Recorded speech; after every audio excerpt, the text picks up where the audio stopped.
What is up, everybody? I know that you can't see me right now, but now you can. It is Colin, and I am with Jose. Jose, whose mic is muted, just didn't want him to forget. And we are here to bring you what we promised: some amazing Spurs content on this Saturday night, Saturday evening, if you're in the U.S.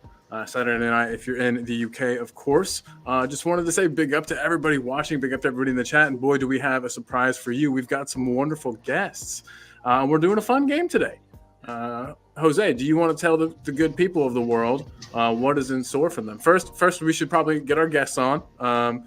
So I'll leave it up to you, the order in which you'd like to bring on these lovely, lovely guests. Yeah, so as everyone's aware, we've, from a lot of people in the chat in the last few weeks, people are saying that we should do a show where we pick Spurs all-time 11. So we went away and we said that we promised to do it. It's been a very quiet period in the sense that it feels like an international break because we're not playing for nearly 2 weeks. So we thought on the Saturday, today, best day to do it. Let's give some content to what the people wanted. Let's go out there between the panel and the chat and pick our best Spurs 11. So what we've done is we've brought people that can cover the years that we're looking at. So the Spurs, the greatest 11 that we're going to pick from is from 1960 to present day. So therefore, we've had to bring in guests that can talk about a lot of these players and that can cover the period for a lot of these players. So today, for your lovely viewing, we have Adrian Schroeder. Hi, how you doing, guys? All right. We have Jim. All right. And we have the Sheriff. Why didn't you just say I bought a load of old farts? Yeah, I was going to say, you're not calling me an old fart or something. No, I'm not calling you old farts at all. We're calling you guys awesome. So Adrian, I'd like to complain I've been invited on to make the rest of you appear to be young. Right, that's all. So Adrian, how are you? We'll start with you because we brought you in first. How are you, Adrian? I'm fine, thank you.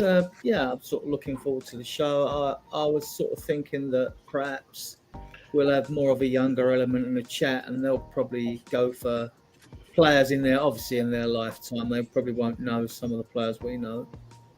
Well, that's where you guys come in. We're gonna need you guys to fill us in, fill in the gaps in our Spurs history.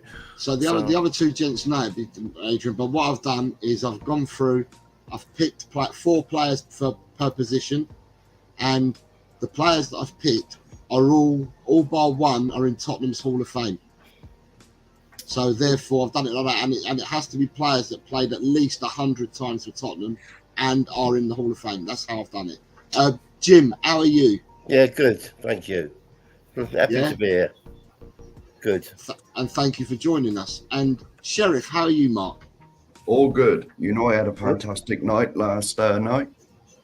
Where's your badge, brother? Have you recovered, Mark? Yeah, it was all good. It was all good. I didn't drink that much, since I was in the presence of royalty. Exactly. You couldn't, just in case. Just in case the chat doesn't know, Mark, do you want to tell them where you were yesterday, mate? Yeah, there was a Somerset Spurs event organised to go and meet a certain Mr. Mabbott, who, if you've been on YouTube for the last 5 years, you may know that, like, he's my hero. Mm-hmm. And so I had to go immediately. Yeah, and he was good. He told some wicked stories, like things that I never knew about him, that I can possibly go into as the show. Well, unless you want me to start with some of his stories that he told. No, did he talk about his brother, Kevin? A little bit, not a lot. Because we were interested in him at one time because he was a striker with Crystal Palace, wasn't he? Yeah. He never said a lot about him, but he did say a surprising amount about the 87 final. I thought he might have avoided that, but he talked quite a lot about that. Crazy how you just mentioned that his brother was a striker for Palace. It's just crazy how footballing families go. You know what I mean? How there's so many families you hear about where like Eden Hazard comes to mind for me, but just so many players where, you know, there's what, like 100, I know there's more than this, but, you know, say there's 200 footballers on the planet. Like, how do some of them come from the same family? I don't know. It's weird to me, but very cool. I mean, I suppose our biggest connection with the family, we had Les Allen, Clive Allen, Paul Allen. The Allen family, you know, it was probably our. I don't know if we've had a bigger group from the same. No, I don't think we have. I don't know if one exists. That's insane. Sorry, I got us off topic already. So I'm going to try to do that as little as possible today because we've got stuff to do, guys. Let's start by welcoming everyone into the chat, and then we can get going. So you've got Bobby K, who was in here earlier. Talking Beers here. Well, he said he'll be at his son's game. So I told him that he hopes he gets a brace and an assist. Yeah, and then you've got Ellie, who can't join us. She's got family round. But Ellie's gone ahead and picked her team and then messaged me. And then I told her, but it's a 4-4-2, and she's gone for a 3-5-2. So she then picked her team again. We've got Chris Peters here. Looking forward to the show. You've got Mark. Yes, you've got Mark, and you've got Adrian, who are both in the chat as well as on the show. David Shearer is in the house. Good evening, David. Good morning, Cobber. Good morning, Cobber. Instead, yeah. You've got Spurs GTC. Then you've also got who else we got here? Got David Shearer. Everyone's Nita's here. Good evening, Nita. Nita, part of La Familia as well. What up, Nita? I don't want to miss anyone else. I think everyone else is talking to each other, and some people are keeping quiet. You've got Leo's here. Oh So man, Leo. Big up, Leo. Boom. Big up to Leo, the homie. Steve D's here. Oh, what's up, Steve D? So welcome into Steve D. Steve. Even though no one's opinion has the right to be better than others, but I would have to say Hoddle agrees on without question. So Yeah. No opinions are better than others, but that is not an opinion. That's a fact. He's saying. and then you've got Spurs. You've got Spurs GCC saying what a great panel. And that's it. Yeah, we've caught up. And David Shear saying, "I'm here to be educated for real. I was too far away." Guys in the chat, yeah. When we're done here, I mean, like, post your 11s anywhere in the chat that you want. We're still going to vote on all these players, and us five, we'll do our own teams afterwards because it's good for us to do it because I know we're going to argue over the final amount of who's in the team and who isn't. We will. Oh, well, it's all democratic. We forgot. It's all democratic. No, we're doing it. What we should do in the panel is afterwards is post the 11 we want. We'll have the one that's picked by the panel and everyone else, but we could all post our own then, as well. That's fair. Yeah, that sounds fun. Right. But this will be all democratic. So we're counting our votes plus the chat's votes. So it's gonna get pretty wild. Some people are going to be upset because some people are they're in one position. I haven't put them. They could play more than one position, but I've only picked them for one position. So yeah, it all changed. But so it's going to be we're playing a 4-4-2. So it's going to be a goalkeeper, a right back, centre back, left back, left midfielder, right midfielder, 2 forwards. That's how we've done it. So it's going to be a straight 4-4-2. So what we'll do then is, if we can, we'll start with the goalkeepers that I've got. Yeah, absolutely. We'll get it going. We're jumping right into it. I think I'm going to change the music. What ones? And in the chat, what ones you've got? What have you got? And see if they're the same as mine, Jose. We're going to tell you now. We're going to bring the goalkeepers up now. Okay. So the 4 goalkeepers that we've gone for, that we need to pick a goalkeeper from are. Have you got? Boom. There we go. So we have got Bill Brown, Pat Jennings, Ray Clements, Hugo Lloris. Those are ye 4, my men. First of all, I guess I just want to ask you guys all. Everyone knows about Hugo Lloris and his exploits and what he did in a Spurs shirt. Pat Jennings is like a household name. Ray Clements, I know that he played for England, right? Yeah. I knew him. I thought he would have been he would have been England's first choice if it wasn't for Peter Shilton. The only 2 extra you could throw in there. The guy who was disputed as probably our greatest goalkeeper was probably Ted Ditchburn. But he wasn't playing as 1960 onwards, I did, Adrian, not before that. And it's too early to include Vicario. Yeah. Like I said, I've gone for players, all by one player that I've gone for are in the Tottenham's Hall of Fame. Apart from one player, of all the players that I've selected tonight, only one player's not in the Hall of Fame. The rest of the players are all in the Hall of Fame.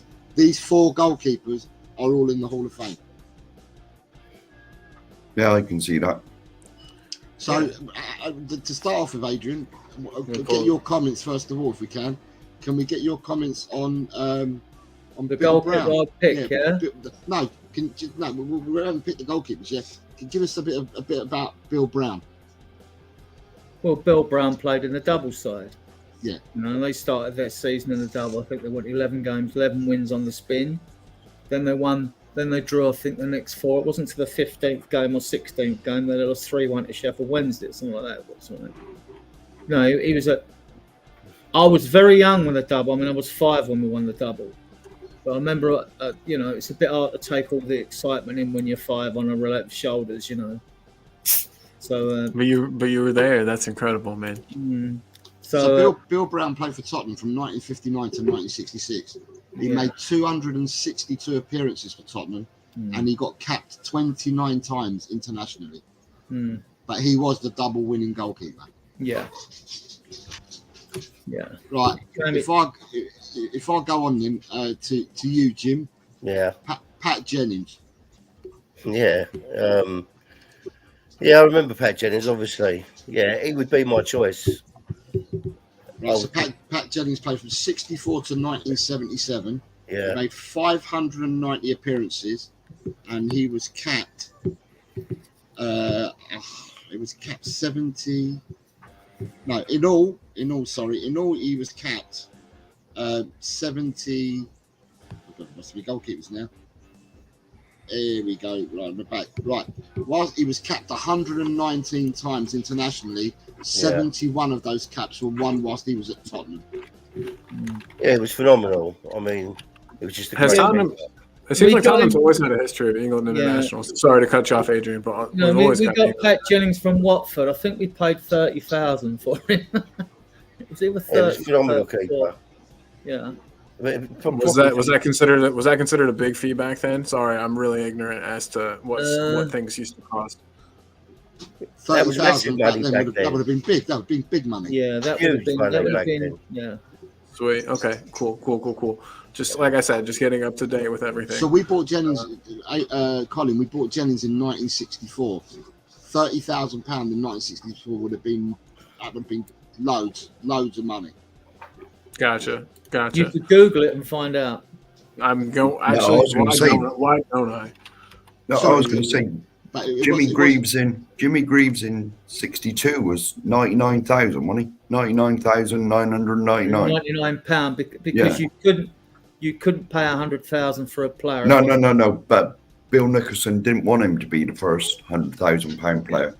And we brought him back to Milan because he started off at Chelsea, breaking rules and everything, and he went to Milan.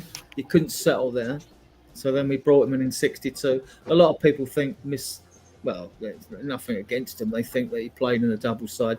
He played in the double team, but he wasn't in the double side. No. Yeah, but he's someone we may talk about later. At the moment, we're on keepers. Yeah.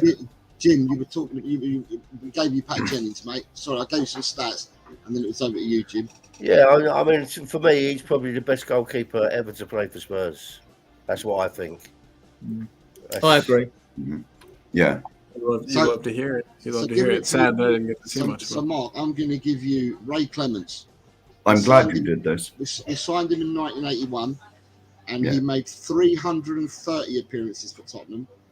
He only played for England 5 times whilst he was at Tottenham, but he made a total of 61 caps. Again, he's another Hall of Famer at Tottenham. Yeah. The only reason he only made 5 appearances for England is because Peter Shilton was there.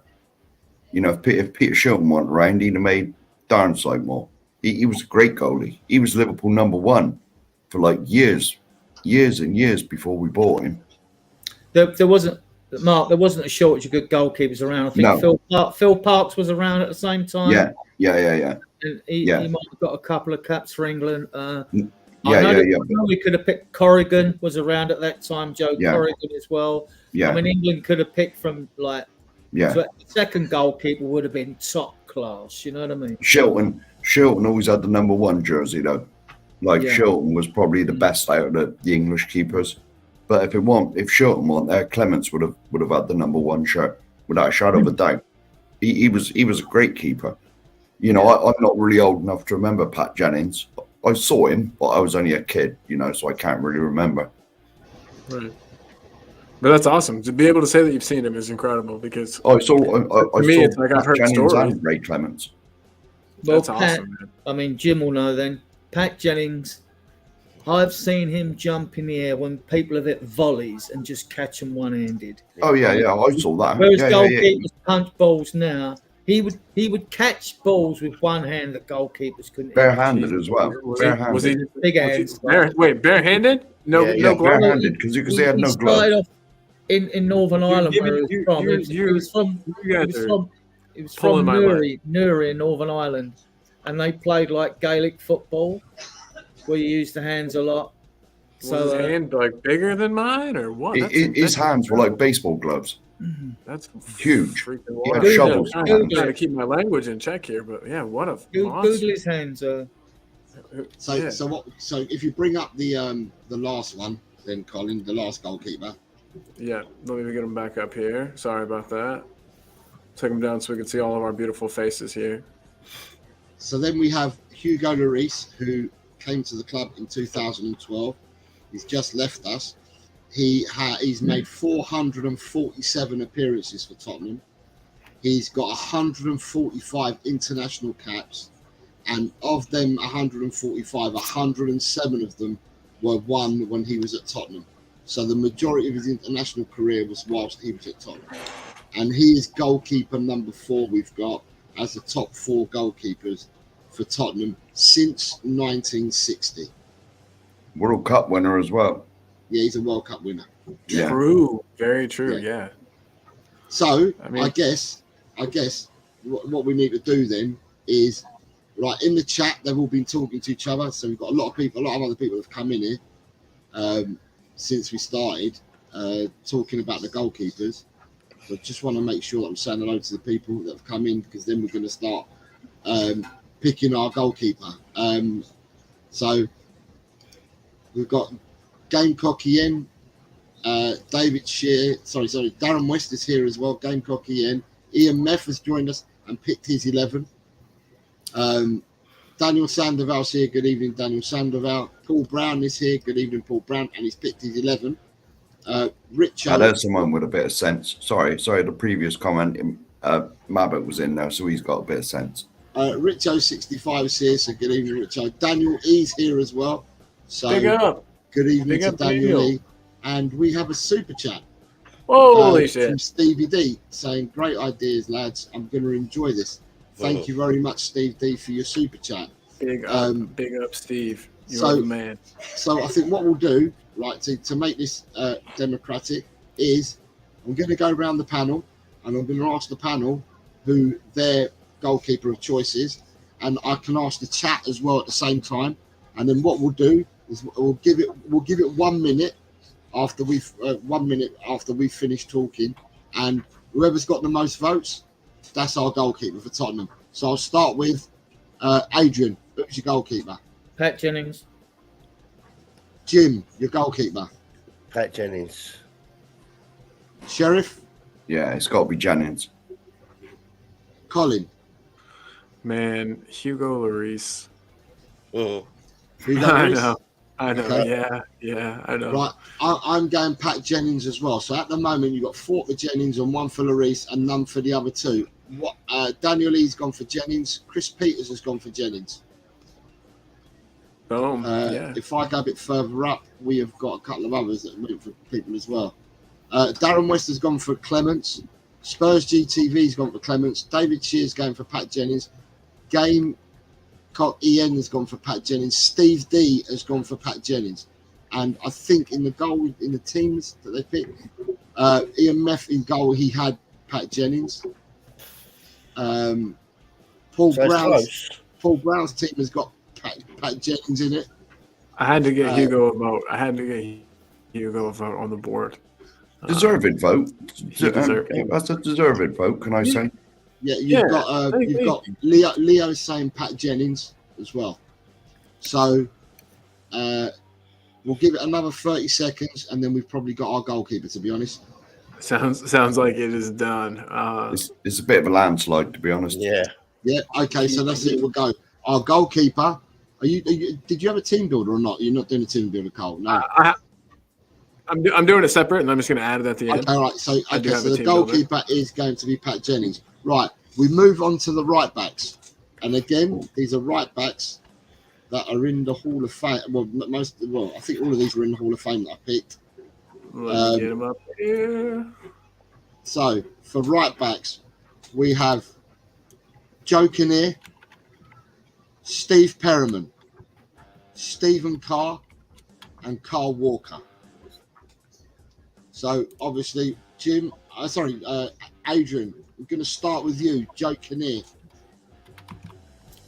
Yeah, Joe Kinnear was a good player. I mean, he played in a good back four with Mike England and Phil Bill and Cyril Knowles. It was a good back four. Those teams won trophies. It's with defenders, it's a bit iffy because they're not as sexy as midfielders and attackers to pick. Ooh, sexy. I mean, Sorry. so I wouldn't class Stevie Perriman as a right back anyway. 850 odd caps at the games for the club, mainly as midfielding captain. Then he dropped into a centre back position later in his career. Stephen Carr, good player. Do we get one each, or are you just doing all of them? No, you go one. We'll get one each. So you got to go. Oh, all right. Right. So let's go. So Steve Perriman's over to Jim. Sorry, Jim. You got Steve Perriman. Go on, you do, Jim. I wasn't sure it's going. Sorry. You're on mute, Jim. Jim, you're on mute. You're muted. Can you hear There me? you go. Is Yeah, it? now we Sorry. can. Yeah. Now we can. For me, Now we got Steve Perriman is one of the best footballers who's ever put on a Spurs shirt. So it's not even close for me. I mean, Steve Perriman he was Tottenham through and through. Just a phenomenal player. different gravy, as they say. Yeah, different, in your part of absolute the world. different gravy. Yep. So I didn't highlight it. Sorry, Joe Kinnear played for Tottenham from 66 to 75, and he made 258 appearances, scoring 2 goals. He played 26 times. He was capped for his country, and all 26 caps came when he came at Tottenham Hotspurs. So every cap he got for his country, he got at Tottenham Hotspurs. Steve Perriman. Steve Perriman now. Let me see. Steve Perriman played 854 times for Tottenham. He scored 39 goals. However, he only ever won 1 international cap Yeah. whilst at the club. So then the third defender is over to you, Mark, was Stephen Carr. My lord, Stephen Carr, my lord. That was his song. No, he was fantastic. He scored some banging goals. He really did. He I forget who they were against, but he scored some cracking goals, like from outside the area. I actually used to love him when he was right back, but to me, no. There's only one player on the list, I think, and that's Mr. Tottenham, the one Jim was talking about. So Stephen Carr played for us from 1993 to 2004. 270 appearances for Tottenham. He scored 8 goals. He won 44 caps for the Republic of Ireland. 27 of those he won whilst playing for Tottenham. Yeah. And then we move on to Carl Walker. Everyone, it's because he's recent, everyone will remember Carl Walker. He played for us from 2010 to 2017. He played 228 games, scoring 4 goals. He's won 46 caps for England, and 25 of those were playing for Tottenham. So they are the stats for the 4 players, right? Kyle Walker. The beginning of him leaving was the beginning of our team falling into this pit that we're just now climbing out of. I think really, him leaving really affected us as a club. But we're back now, baby. It took us a while, but we're back. But that was the beginning. So this time around, what I'm going to do is we're going to go. We'll go around again, and we'll start picking the player. So, Adrian, who's our right back? I'm going with Carl Walker. Okay. Because I don't class Perriman as a right back. He might have filled in as a right back, but he was always a midfielder, or he dropped into the central defence later in his career. Okay. Jim, who's our right back? I get what Adrian's saying there. He's 100% right. But if I've got to pick one of these four to be in the Spurs team, it's Perryman all day long. Mark. Perryman Yeah. or bust. I agree with what Adrian said. I can never remember him as a right back. He was always like a central defender. Yeah. You know, and but how can you not have Steve Perryman in the team? He is like basically Mr. Tottenham. You know, he's our record appearance holder. You know, he's won multiple trophies. 6 he won, 2 FA Yeah, Cups, exactly. 2 League Cups, and 2 UEFA Yeah, Cups. yeah. 14 Yeah. years. Yeah. Yeah, I mean, if Steve Perryman doesn't get in this all-time team, it's a And travesty. He's It won is a international- travesty. He's won He's international. somebody that you'd play out of position actually before you would not have him in the team. It's Yeah. that he's that important. You're Yeah, saying, he basically is. He is basically Mr. Tottenham, isn't he? Yeah, to be they honest. gave him a cap against Iceland because they felt they owed him one. So he got his only cap against Iceland. So Colin, who are you voting for? Well, everyone's got me pretty much on the Perryman train, but man, Kyle Walker was different gravy. And whenever you guys say different gravy, is it like different how good it is? It's like so good that it's different. I don't know. We're gonna have to talk. It's not brown and white gravy that we're comparing. When we say it's different gravy, it means that the gravy's lovely, it's delicious. It's so not whether good. it's white or brown. Yeah. Right. Yeah. I know that much. Okay, so with this though, and with these players, it's really tough for me not to say Kyle Walker, but he did fuck off and go to Manchester City. So I'm changing it, and I'm going with Perryman as well. Let's get him in the club. Okay, so I'm going for Perryman as well. So that's 4-1 to Perryman at the moment. And then if I go in the chat, Daniel is the first one. He's coming with Perryman. Darren Daniel, West big up, has bro. come in with Perryman. David Shear, Perryman. Spurs GCTV, Perryman. Nita, Perryman. Steve D is coming for Walker. Dang, come on, Steve. Yeah, I love when people are brave and aren't afraid to go Good against the evening, grain. good evening, Killian. He's picked the whole team again. Chris Peters has come in with Perryman. Leo, Alan Hutton. Joke, Hart says Walker, logic tells me Alan Perryman. Hutton. We've got Killian Kenny saying Perryman. Big up, Killian. Ellie saying, I'm putting Perryman instead of Walker, please. You got it, Els. You got it. Are the team going to play today's football? And then he says, in today's football, I have to go with Carl Walker.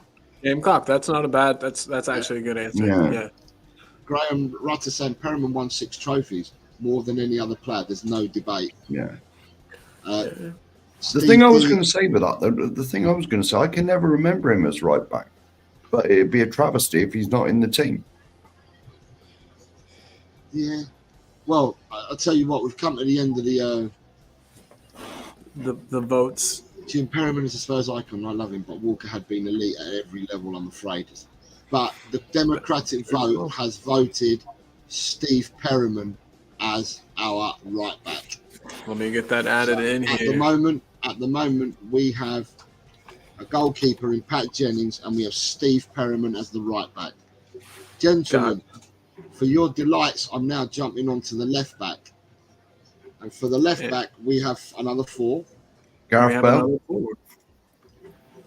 We have Cyril Knowles, Chris Hughton, Ron Henry, and Danny Rose. God. I picked like the most scared picture of Danny Rose I could find. My bad, Danny. Didn't mean to do you like that. If I go to Adrian first, and Adrian, I'm going to Ron Henry, mate. Tell us about Ron Henry. Please do. Yes. Well, he was just an excellent. He was just an excellent back. But you know, the game was different then. If you was looking for a sexier left back, I mean, Chris Hughton was classy. Rose was good. I mean, even Knowles, all 3 of them. But I mean, like Ron Henry. So what was the difference in the position back then? Like, they weren't as much. They didn't get into the attack. They were just strictly back. What else was different? I mean, was the position much different other than they mostly just defended instead of like today they get into the attack and. Yeah, I mean, like Yeah, there was that. There was more like it's a you didn't have them rampaging forward like you did now. You might find that you got 4 defenders marking 2 strikers. Whereas today they don't do that now. You know, you try to be more efficient with your squads. So as you've only got at least 2 marking 1 striker really at most, you know. So it's different. I mean, he was a quality fullback, but he wouldn't be my choice. Boom, boom, boom. All right. Well, so let's go to Jimbo next. Jimbo has Cyril Knowles. Cyril Knowles. Well, what year was he playing? I Okay, know sorry, him. I'll tell you now. I don't remember a lot about him. Let me go back. Ron Henry played left back for Tottenham for 10 seasons, from 55 to 65. He made 287 appearances, scoring 1 goal. He got capped once, and that was whilst he's at Tottenham for internationally. And then the next one is Cyril Knowles. Cyril Knowles played for Tottenham from 1964 to 1975.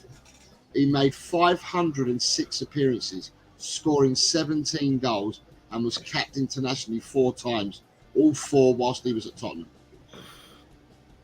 Boom. Right. The Tottenham effect. I mean, obviously I remember the last 2, but I don't remember a lot about the first 2. So I'm not going to waffle on that. I don't really remember. I know the names. I know Knowles a lot. His one stands out to me. But I don't remember a lot about him, Jose. You want to know the truth? Okay, all right, fair enough. Well, the reason Cyril Knowles only got 4 caps for England because Leeds had a player called Terry Cooper, who was brilliant as well in that position. He only got 4. And Knowles actually, I think we got him Middlesbrough, and he was converted from a winger to a left back. Cool. Okay. So, Adrian, do you want to tell us? So he was converted from a. Sorry, Jose. Go on, no, you're talking. Go on. Oh, I was just gonna say. So he was a converted player from a winger to a back. How often? I mean, like that's a pretty common thing nowadays. I feel like it must have been pretty common then too. Maybe towards like the end of a player's career, they drop you back. You play as a back. Is that kind of how it went? I'm not sure how it went, to be honest with you. I assume that this was it was decided by the manager. You know, we see you more as a fullback. You know, because he used to. As a fullback, he used to take a lot of players on. Cyril Knowles. He took a lot of players on, bombing on down that left. He didn't just player 1-2 with someone, little triangles to get past the player. You know, if you got an over, he took them on. You could see there was a winger in him. See, that's awesome. So just like I said, this is just going to be me picking up little tidbits about players I didn't know. But Jose, I cut you off pretty bad back there. What were you saying? So, Mark, tell us a bit about Chrissy Hughton. Yeah, all I got to say is I'm glad I'm third in this because the first 2, I'm too young. I've heard of them, but but Chris Hughton was probably the first left back I can remember. You know, and he was fantastic. Yeah, how many caps did he get for? It was one of the Irelands he played for. Yeah, Chrissy Hughton played 398 times for Tottenham, scoring 19 goals. He won 53 caps, 44 of those whilst playing for Tottenham. Yeah, nice job. Yeah, and he had multiple trophies as well. Certainly 81, 82. Was he still about in 84? Yes, that's a good question. Yeah, I think he was. Yeah. I was going to say he's like the first left back that I can really remember. And he's the manager. He's the international manager for Ghana now. I think Mohamed Kudus scored twice for him the other day, didn't he? Oh, did he? I never realised any of that. Sure. I think he's the Ghana manager at the moment. I think. Nice. Yeah. I can't recall Mark in '84 if he played in the second leg of the UEFA Cup final against Anderlecht at the Lane because Danny Thomas played, didn't he? Oh yeah. Of course he did. Yeah. So I don't know if he was injured or not, or whether I'm not even sure if he was still there. But he was certainly there for the 81 and the 82 FA Cups. Yeah. Right, Cole. You're the baby. You're the baby of the crew, so I'm gonna have to give you Danny Rose, mate. And you know what I'm gonna say about him? I don't shock me, please. Okay, Danny Rose was. I mean, I watched him. You know, we loaned him out to Sunderland. Everyone thought he didn't have what it took. He had that good loan spell, or that decent, I guess, loan spell. It wasn't even great, I don't feel like, but he came back and blew everybody away. He was so much fun to watch. I think he was part of what helped make Poch so successful. The combination of him and Walker was a ton of fun to watch. But yeah, the way that he left the club, I think, was made to look worse than it really might have been, because it was all in that documentary, right? So they can edit, like, even just from like working in news, I know how much they can edit things to make it appear to be whatever the way they want. You know, you get to write the narrative. And so we don't know if maybe, we all thought that he sounded so stupid with that, like, hey, have you heard back from Milan deal? But maybe there really was interest, and they just had, I don't know. I feel kind of bad for maybe the way he was pushed out. I do love the way that he supported our youth teams, even coming to watch them after he was, out of the coaching role with them. So yeah, I have nothing but good things to say about Danny Rose. We'll never really know how he left. There's going to be he said, she said kind of things, but he was a great servant to the club, even when people were very mean to him and not very nice, and told him, they would boo him at matches. And he didn't have the greatest of starts, but boy, did he grow into a player. And I'll always remember him fondly at Tottenham. Colin, Yo, against Man United, when we got the 2-2 draw, he was in the away end with the Spurs fans. see, isn't that awesome? Like he's cool. Like I know that there's all kinds of jokes and there's all kinds of negativity about how he left, and that comment in the documentary that have you heard anything back from Milan, like, while he was playing terribly, but whatever, I like to, you should give him a break and remember the good things he did. He was a great player, lots of fun to watch. Someone put in the chat about the song "Nice One, Cyril." I remember that now. Yeah, nice one. I remember that. Someone was after him. Yeah. Bought a bit back. Yeah. There you go. Right, that's what this whole thing. It's memory lane, man. Yeah. With that being said, gentlemen, we've got a vote now, mate. So, Adrian, who's your left back out of them four? Cyril Knowles. Jimbo. I'm gonna go with Cyril Knowles as well. Mark. And the reason I'm doing that is go on. And the reason I'm doing that is because I listened to Adrian, and it has come back a bit now, and I've been singing the song, and I just think that he deserves to be in there. Mark. I'm going to be controversial and go for Danny Rose, just for that goal against Arsenal. It was a sweet one, wasn't it? Jesus, yeah. Talk about right, yeah. Jesus. So Colin, you being the youngest one on the crew, who are you going for, mate? You can guess. I'm going to go with Danny Rose as well. Just the way that he played, the way he wore his heart on his sleeve. Man, who did he score that goal against where he just got absolutely cleaned out? I mean, he was in their box, scored a goal, and got fouled so hard and just jumped up straight away and did some cool celebration where he held his nose and had his hand up. Anyway, Danny Rose, man, had so much heart. And Cyril Knowles, if I'd watched him play, I feel like a fraud voting for players I never got to see. So I am YouTubing things over on my other screen here while we're going, but Danny Rose is my vote to everybody watching. And please don't judge me. Again, I am only a baby. But Danny Rose, y'all. Okay, so we've got Danny. In that case, I'm voting for Cyril Knowles as well.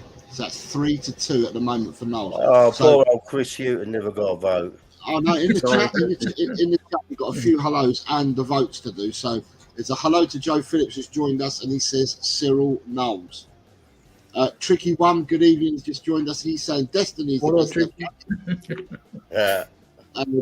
Daniel Lee's coming with Cyril Knowles. Alan, good evening, Alan. Says big up, Jets. Much love, smash the likes, everyone. Hello, Alan. Big up, Alan. Big up, brother. Tricky's reminding us that Hughton also played at right back. Gamecock Ian says only no Rose, so have to go for Rose. Joe Phillips is saying that Ziga was top draw. Shame he came in too old. Spurs GCTV says Chris Hughton gets it for him because it was his era. Big up Spurs GCTV. Darren West is going for Hughton. Nita is going for Chris Houghton. This one got a lot of. Graham Rutter's remembering the nice one, Cyril song. Yeah. Still Call says Lowell, Danny Rose. What up, Still Call? Big up. Tricky one saying Cyril Knowles hardly ever scored, but when he did, they were always very important ones. So I've been told, hence the song Nice One Cyril, that we have since adopted for Sonny. Yeah. Chris Peters is going for Houghton. Good evening, JJ. He says a great player for us back in the day. Quite who he's talking about, I don't know, but it could be any of these four because they're all great for us. They all were, yeah, all of them. Nita's reminding us that Cyril Knowles played in an era when football was hostile. I say no more. Yeah, that's all. True. Killian Kenny saying Rose is average, Houghton great. He'll be the Irish coach. Average, come on. David Shear is saying Houghton. Joshua is asking us, have we seen the latest Fab tweet about Noosa? No, I haven't. I have not. Google Still it. Cool saying he's no legend. I'm not sure who we're talking about there. Tricky One says, why hasn't Destiny been shortlisted? Right, so Tricky One, we're picking our greatest 11 Tottenham team from 1960 to the present day, and I've picked players that have made more than 100 appearances for Tottenham, and all bar one of the players that I've selected out of all the positions, only one player is not in the Hall of Fame at the moment. The rest of them are all Hall of Famers for Tottenham. Ash P is here. Good evening, Ash P, saying hello to everyone. So hi, Good hi, evening, Ash. Ash. Good evening. So David Shear saying Tricky, they've played a minimum of 100 games for the club.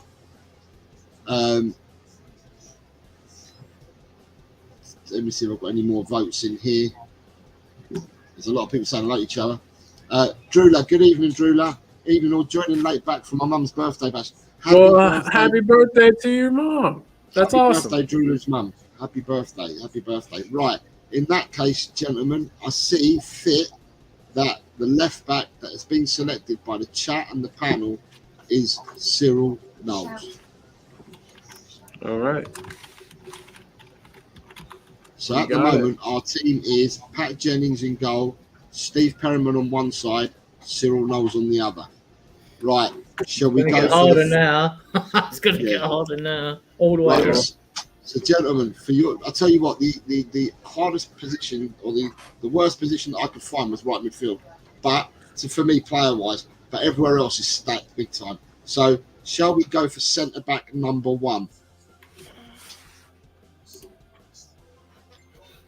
For your viewing pleasure, we have Mike England, Phil Bill, Gary Mabbott, Ledley King. Mabs.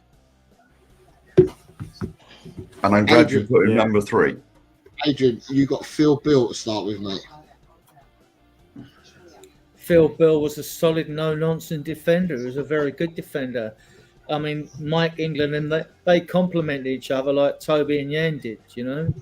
But yeah, I mean, like he's still about Phil. He's a you see him as an ambassador around the stadium. Yeah. I mean, good defender, as good as there was at the day, and but he wouldn't be my choice. Okay, Phil Bill played for us 420 times, scoring 1 goal in a career for Tottenham from 1963 to 1975. And then I go across to Jim, if he's still around, and I'll give you Mike England. What year was Mike England? I remember both the first two. Obviously, I remember the last two, but... Mike England was... Check back in the history of Tottenham again. Mike England played from 1966 to 1975. He made 397 appearances, scoring 19 goals, and was capped internationally 44 times. Yeah, see, I know him, Jose, but I don't remember a lot about him, mate. I don't want to waffle on about him. I just don't know a lot about the first two. Okay. Right, let's jump on to Gary Mabbott. Mark. Who's got this one? You got Gary Mabbott, Mark. I'm disappointed you put him up against Ledley King, to be honest. Well, this is what Adrian was spot on when he said from now on in they're going to be difficult because you can only pick 4 centre halves on each side, and I tried to pick them who was right footed and left footed as best as I could. I see. Okay. Yeah, well, you know my relationship with Gary Mabbott. He is literally my hero. I met him last night, and the man is a gentleman. He's the last captain that lifted a major trophy for us. What he's done in the football game and outside of the football game is next to miraculous, if you want my opinion. You know, and he's still doing great work for charities. You look at all the phone calls he makes to people over a certain age that are like One Hotspur members. He's made thousands since the COVID era. And he's still doing them now because he told me last night he's still doing his phone calls. You know, I mean, for what he's had to go through his life, and well, as you know, he's my hero. So if he don't get in, I'll turn my camera off and go to bed. Gary Everybody, Mabbott, you heard it. You heard the share. You don't do emotional blackmail, Mark. Well, I'm just saying. Gary Mabbott played for Tottenham from 1982 to 1998. You can do your own 11 at the end of the game. Yeah, he made 611 appearances, scoring 38 goals. He got capped 16 times, and all 16 caps were whilst he was playing for Tottenham Hotspur. Yeah, and can I just say about Gary Mabbott, because the last comment, well, one from the bottom that's just come up, like I'm a type 1 diabetic as well, and so like he's a true inspiration to me.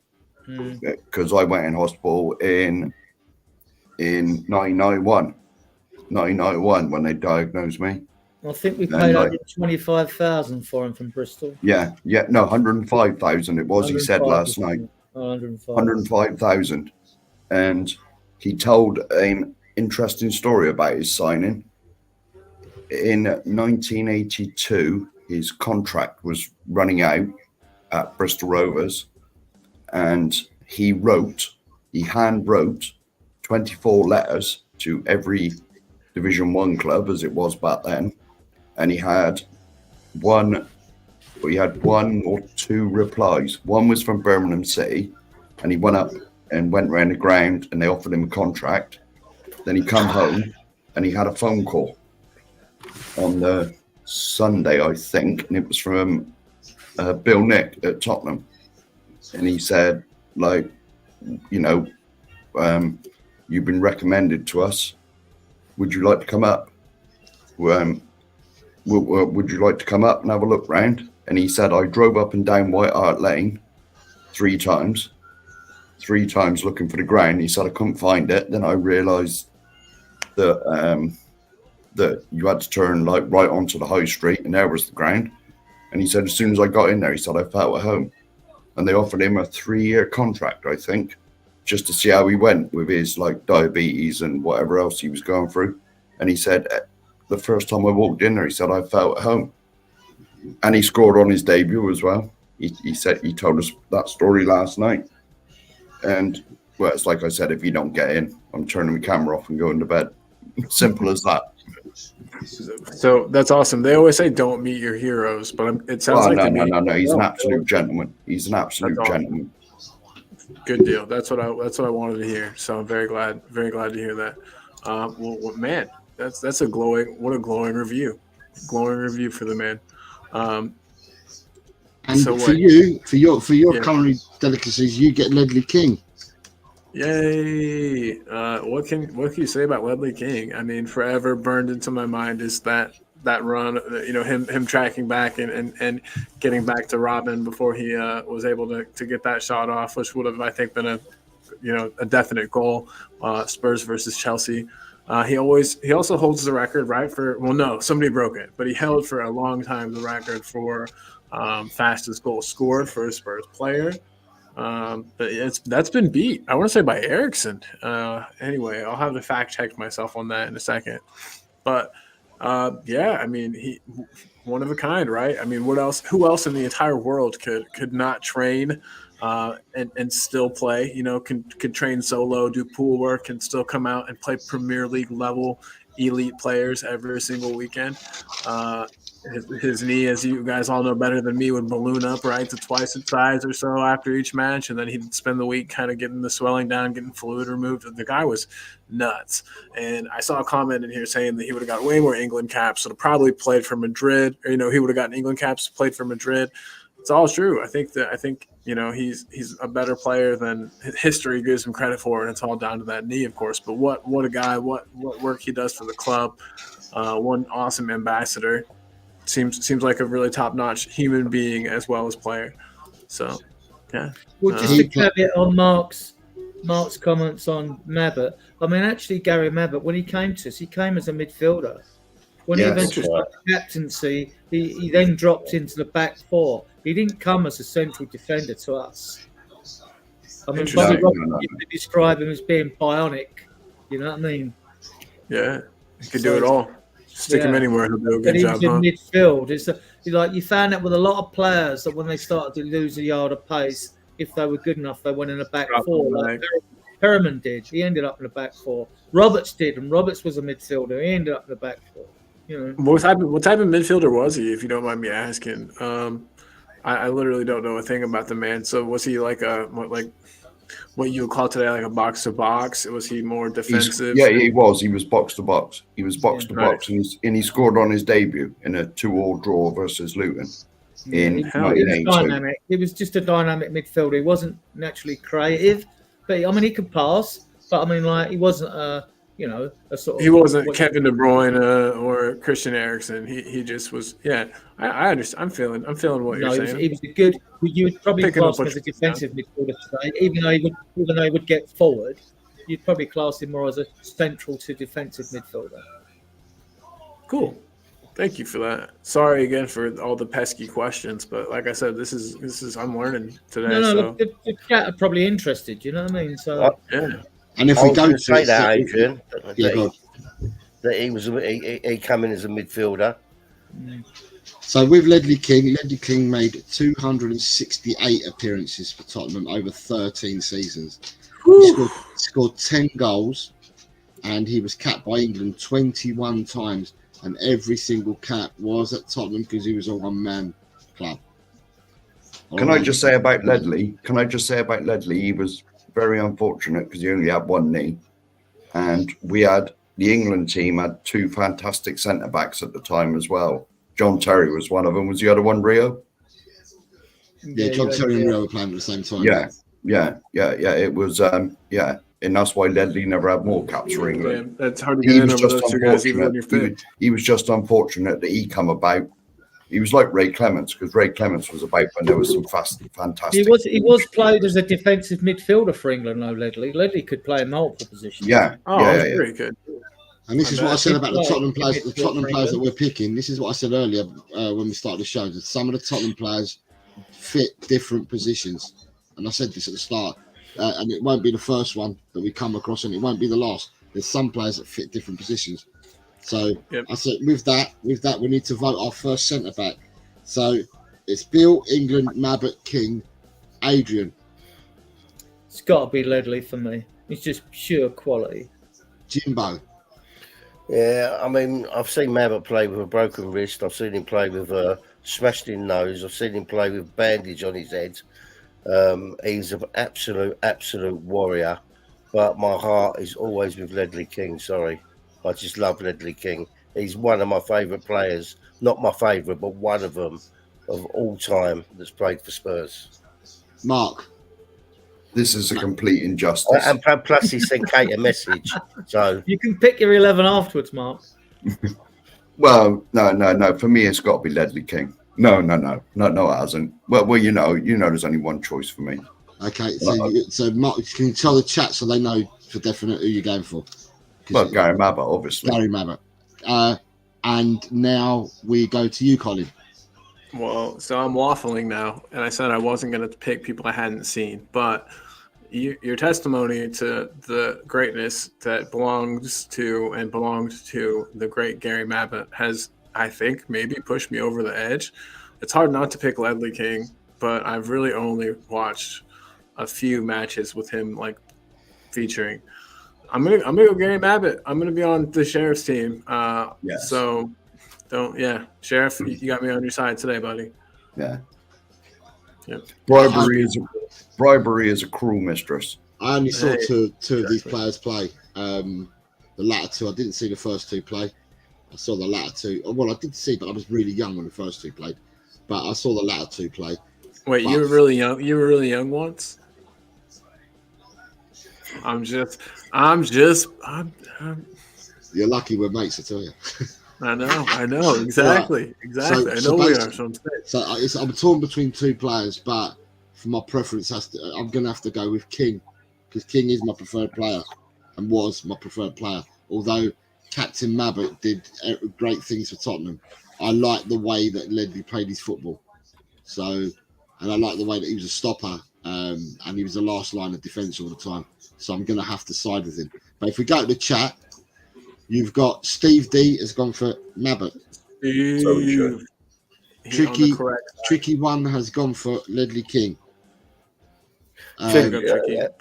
Sorry, Jose. Yeah. Tricky one put in the chat. If Ledley was 100% fit, he'd have got into the England team ahead of either Terry or Ferdinand, and he's 1,000,000% right. He would have done. He played for England, Ledley. Yeah, but not as many times as he should have done. Caps is what he's saying. Yeah. So Liam too. Liam Hartley, good evening, Liam. Liam's gone for Ledley. Joe Phillips has gone for Ledley. Mabbutt all day long for Nita. Yes. Come on, Nita. Ellie's saying, I loved Phil Bill, solid player, very technical as well, but it has to be Ledley. David Shear's gone for Mabbutt. This was a two-horse race. We've got Gamecock EN says, can we not have Mabbutt and King? No, Gamecock, exactly. Fortunately, no. Drula has gone for Mabbutt. We have Jose over here keeping score. The man. Jose keeps his whole thing. I'm writing it down as a gate bar at the moment. Ledley was a phenomenal. Sorry, Tricky One. Tricky One's already voted, hasn't he? Didn't I take a vote from Tricky One already? Yeah, he's just elaborating. Right.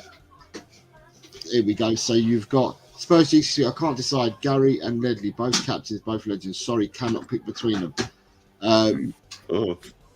It's hard to separate, is what we're getting from a lot of people.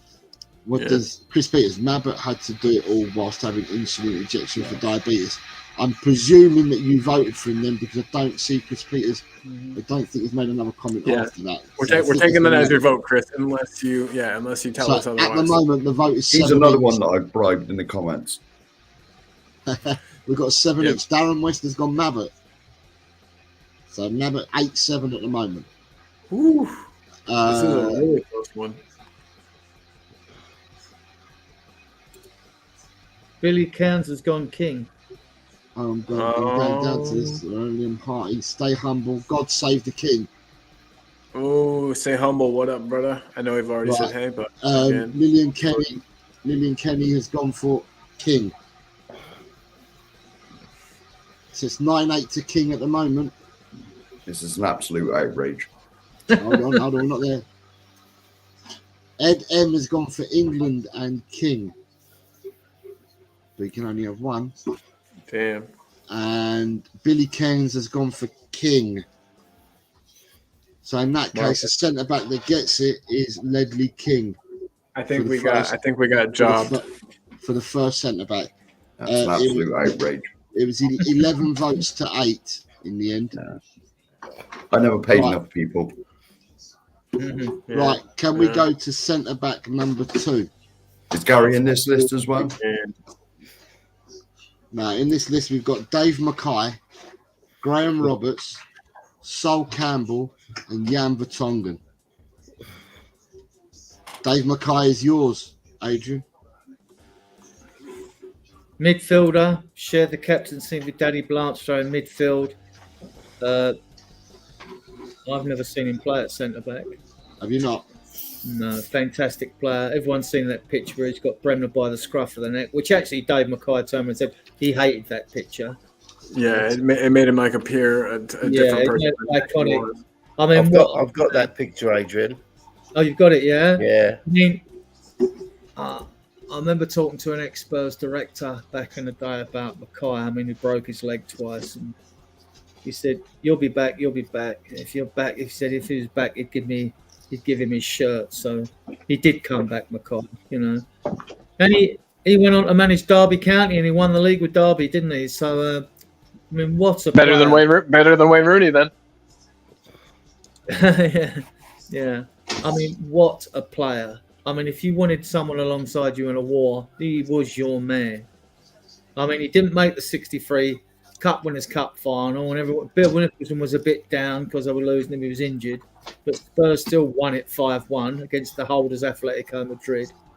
Yeah. But, yeah, I mean, like, what a player. But I'm not picking him because I don't class him as a centre-back. Okay, so Dave Mackay made 318 appearances between 59 and 68. He scored 51 goals and he got 22 international caps, all whilst he was at Tottenham. Jim, you're gonna have to take Graham Roberts. See, this is funny because I said to you before, Jose, about my memory, right? But some of the ones we've had on here, I don't really remember them. But I remember Mackay. I remember bits about Mackay, and I mean, I know he's not my player, but what a player he was. But look, Graham Roberts. I mean, oh my God. You want to talk warrior? I mean, look at his head. The picture you put on there. I mean, what a player, what a warrior. He didn't give a shit who he played against. He was just hard as nails. I just another one that just bleeds Tottenham, you know. And you put 4 on there, you might as well take one of them out because he won't get one vote. So yeah, the one that I got to talk about. Absolute Mr. Tottenham warrior. You know, tough as nails. Loved him. Absolutely loved him. So Graham Roberts played for Tottenham from 1980 to 1986. He played 287 times, scoring 35 goals, and he made he got 6 international caps, and all 6 were whilst he was at Tottenham. Yeah, and we got him from Weymouth on the recommendation. He was playing non-league football, and I think we paid 35,000 for him or something like that when he came to Spurs. Yeah, David Shearer. I just wanted to say big up David Shearer. He can only see 3. Love it. And there's that famous picture where he says, "I'd walk through brick walls for this club." Yeah. And that's getting the blood down his face as well, that picture, yeah. Absolutely. And he is an ambassador at the club. I've met him and chatted to him. Nice guy. Nice boy. He was a manager for loads of non-league clubs, especially in Surrey, in all the Surrey leagues and all that.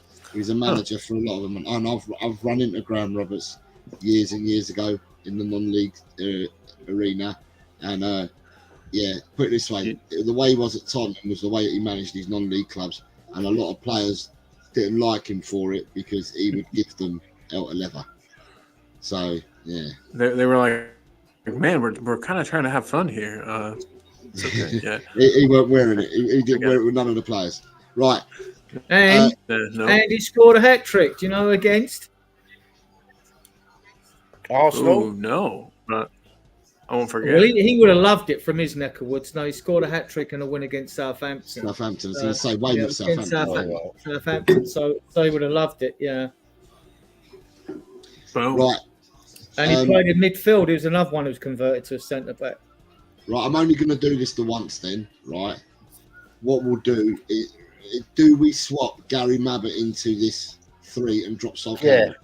Yeah, get rid of the other one. I don't even like looking at it. Okay. Right. So basically then, Gary Mabbutt's been talked about already. So now we'll pass it on to you. Mark, we will drop you out because you've talked about Mabbutt already. Colin. No, I was just waiting to say I've got nothing to say about Soulless Campbelland anyway. Okay. And so he wouldn't even be in the list. Colin, there you go. Colin, can you talk about Jan Vertonghen? I would love to talk about Jan Vertonghen. Tell us about Jan Vertonghen. Yeah, man. I mean, well, first of all, he came in. Whenever he came in, he was this slight, young, looking guy. It took him a while to adapt to the league, to for one, just size up a bit. He was a little on the small side, but man, we picked up a gem. He, was always, I don't think he's ever gotten a red card that I remember. He's just always kind of been a gentleman on the pitch.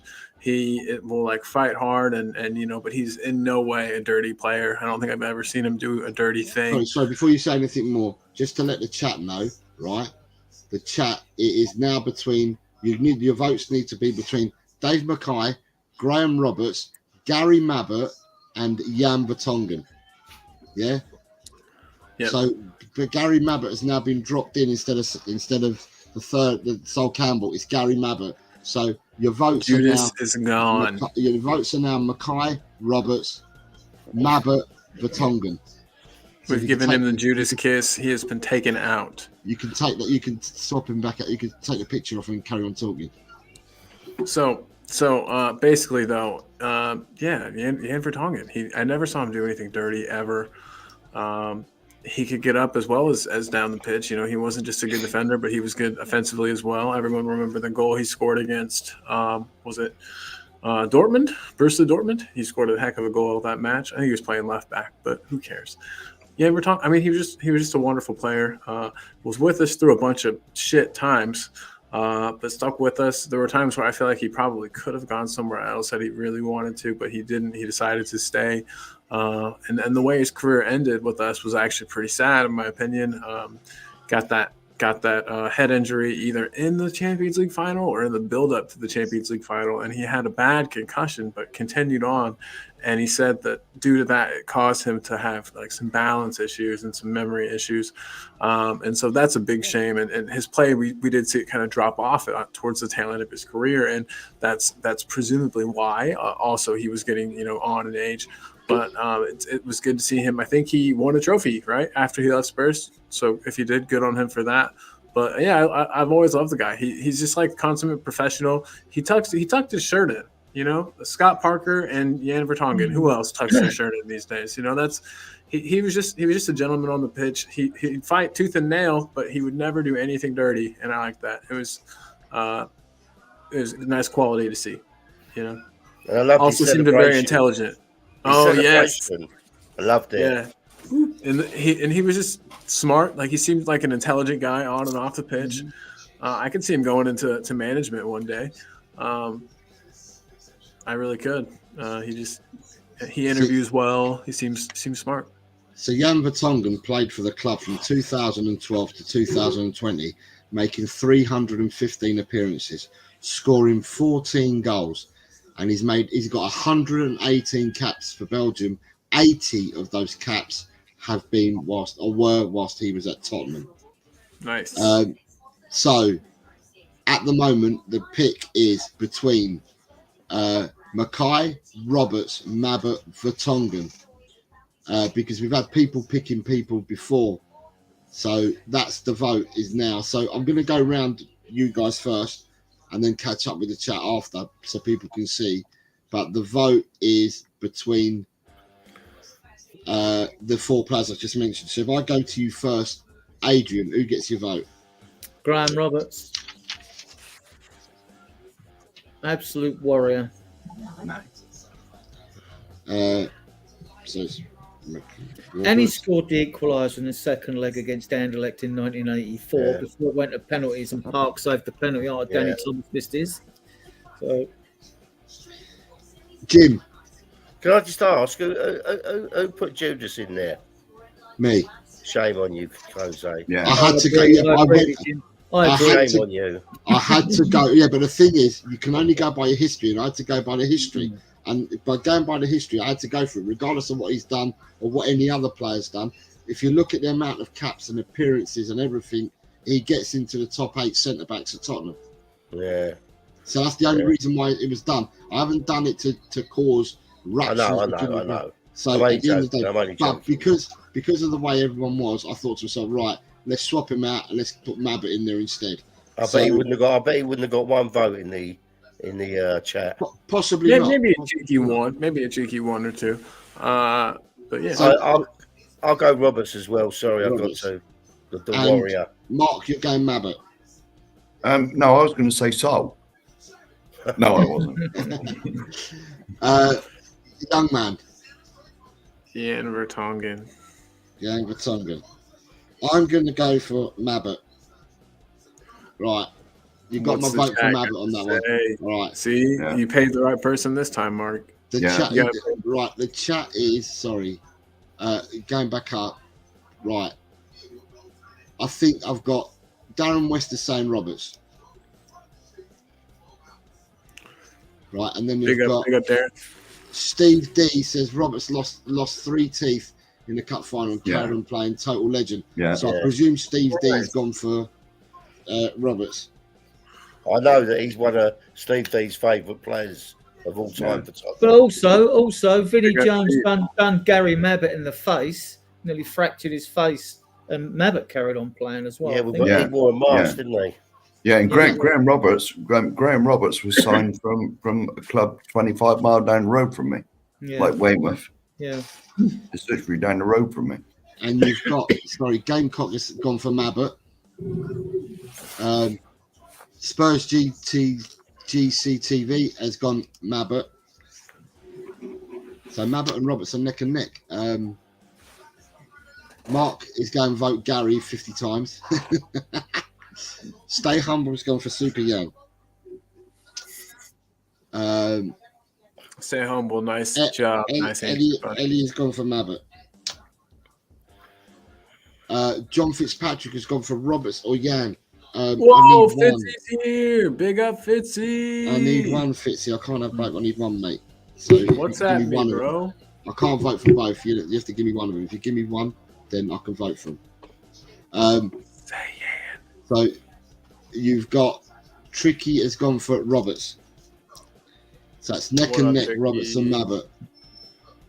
Yeah, you've got Paul Brown saying Judas was an excellent player, to be fair. So as I said, I can only go by what was the thing. Nita has gone, Jan should be our captain. I don't care. Jan V. So I think that's another vote for Vertonghen. Who's this? Chris Peter says, where is Toby? Toby doesn't get into the top 8 centre-backs, I'm afraid, according to the stats and the Hall of Fame. Doesn't get into the top 8. Graham Rutter is saying Birkinshaw replaced Roberts with Paul Price in 1982. He played in midfield in that cup final. Yeah. Who we got? Thanks, Oh, David just my Cheer. God. I am trying hard. Hey, no, Jose is awesome as always. Billy Big Cairns up- is big up saying to Jose. Mabbott, he's my captain. So that's one more vote for Mabbott. Yes.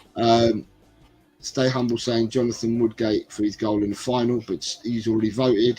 And then if I go further down, I've got Tot Spurs has gone for Mabbott.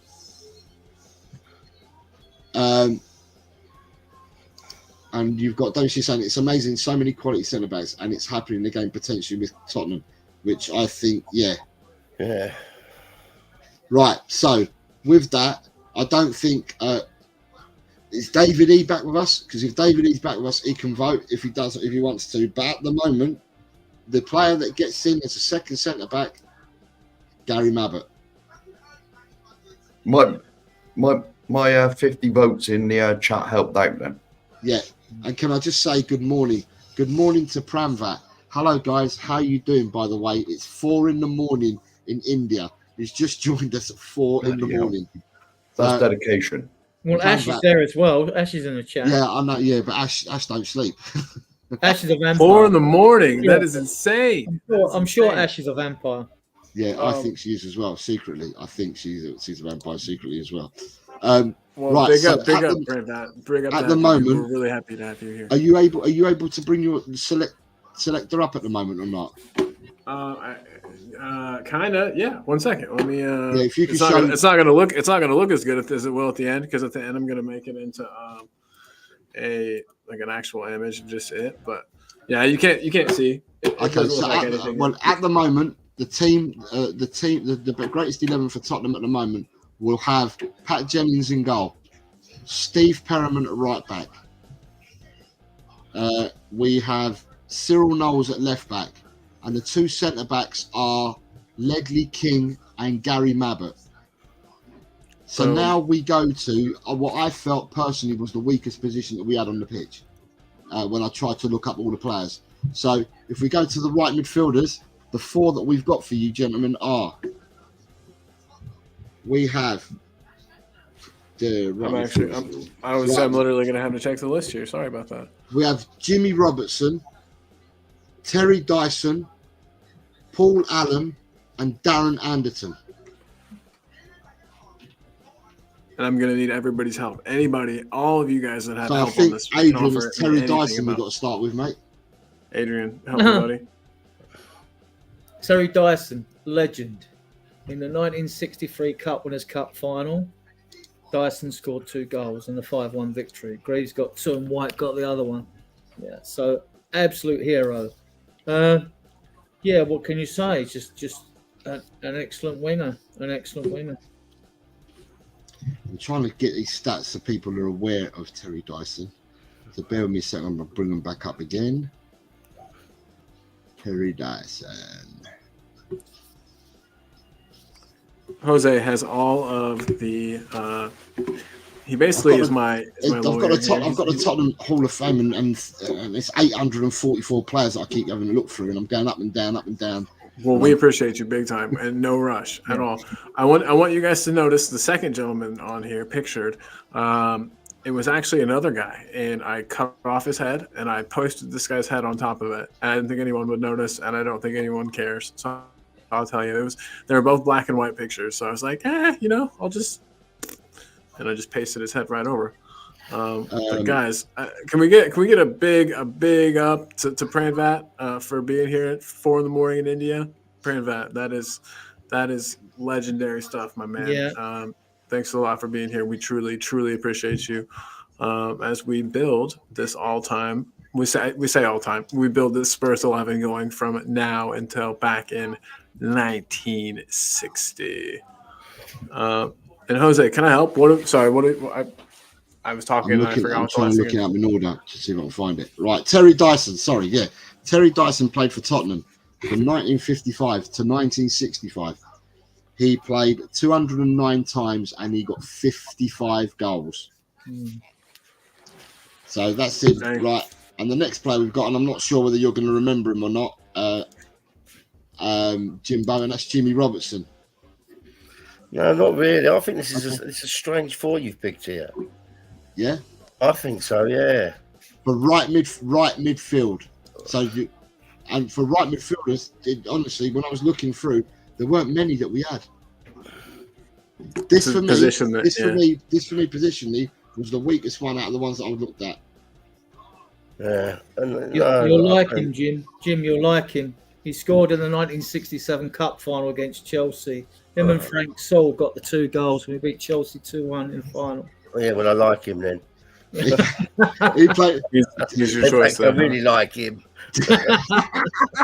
Jimmy Robertson played from 64 to 68, 181 times. He scored 31 goals, and he got 1 international cap, and that was I was only a kid. I don't really remember him.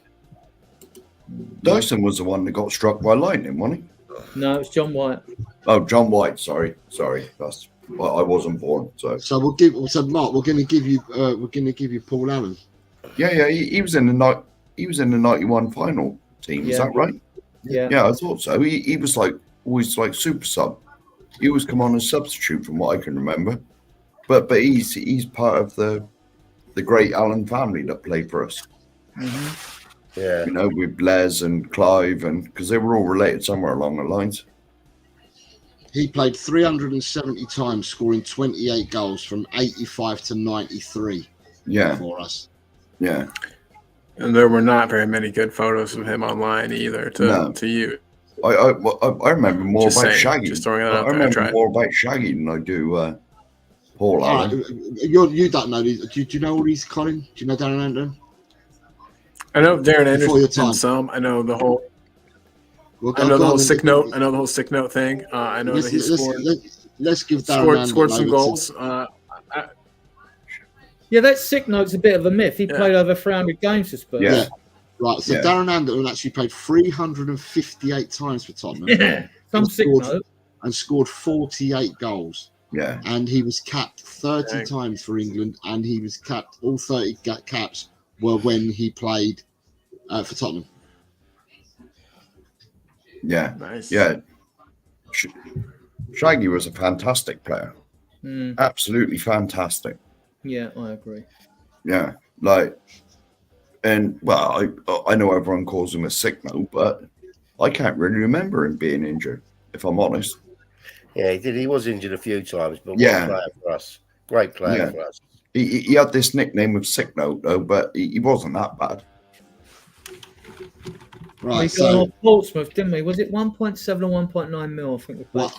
yeah, I think it was 1.9 we paid for him for Portsmouth. So with that, then, Adrian, who's your vote going for? This is easy, Darren Anderton for me. Anderton, Jimbo. Yeah, I mean, I'm watching Anderton, and he always looked knackered, and he'd bend down and put his hands on his knees like he was tired, and all of a sudden he'd just take off. He was a phenomenal player, absolute phenomenal. To me, he wasn't far. Was that a tactic? Was that a trick? I don't know. He just always looked tired, but then all of a sudden That's a good idea. Maybe you could. That's a good tactic. life. Do you remember? Yeah, Adrian? maybe I'll start. And he gets the plus because he chose us over Liverpool, Jim. Yeah, if he used to put his hands on his knees like he was knackered, then all of a sudden he'd take off. I think that's brilliant. I loved Anderton. I loved him. Yeah. I loved him as well. He's my choice. Scored a nice goal against Colombia. Nice. Right, so you've got who are you saying, Mark? Shaggy. Anderton, without a shadow of a doubt. And I've got to go to I'm you, with Mark. Anderton. So this is the first one that we've got to shut out because all 5 of the panel have gone for Anderton. So I'm going through the chat. So if I go back up through the chat, right. Right. You've got David Shear saying, I've been up since 2 a.m. waiting for this technical, Jimbo, and I've spent the night. Technically, Jimbo, and I've spent the night. Right. You've got Ed M is going for Dyson. David Shear's going for Darren Anderton. This is the only one he knows. David Clark says, hi from Leicester. I'm not selecting from your list because I'm late, but I have chosen mine, as most of mine will be different. Fair enough. It's your call, David Clark, but we were doing it democratically here, so it's up to you. Right. Big up, David. Spurs GCTV has gone for Anderton. Ellie has gone for Anderton. Yeah. Yes, Phil P. Yes, she has. Nice job, Ellie. Phil P. Evening all. I'm knackered, but I wanted to swing though to say hi and give a view and a like. We'll try and catch up on the rewatch tonight. Night. Woo. Good night, Phil. Take care, mate. Later, Phil. Tricky one says before Big my up, time, but think Dyson. Where's Chris Waddle? He was right wing too, wasn't he? No, Yeah, I he was thought, yeah. left. Oh, was he? Left-footed players, left wing. I defer to my. Chris Peters is asking where Aaron Lennon is. Right, who else we got here? Not a bad question. Nita's gone Darren Anderton. Nice shot, Nita.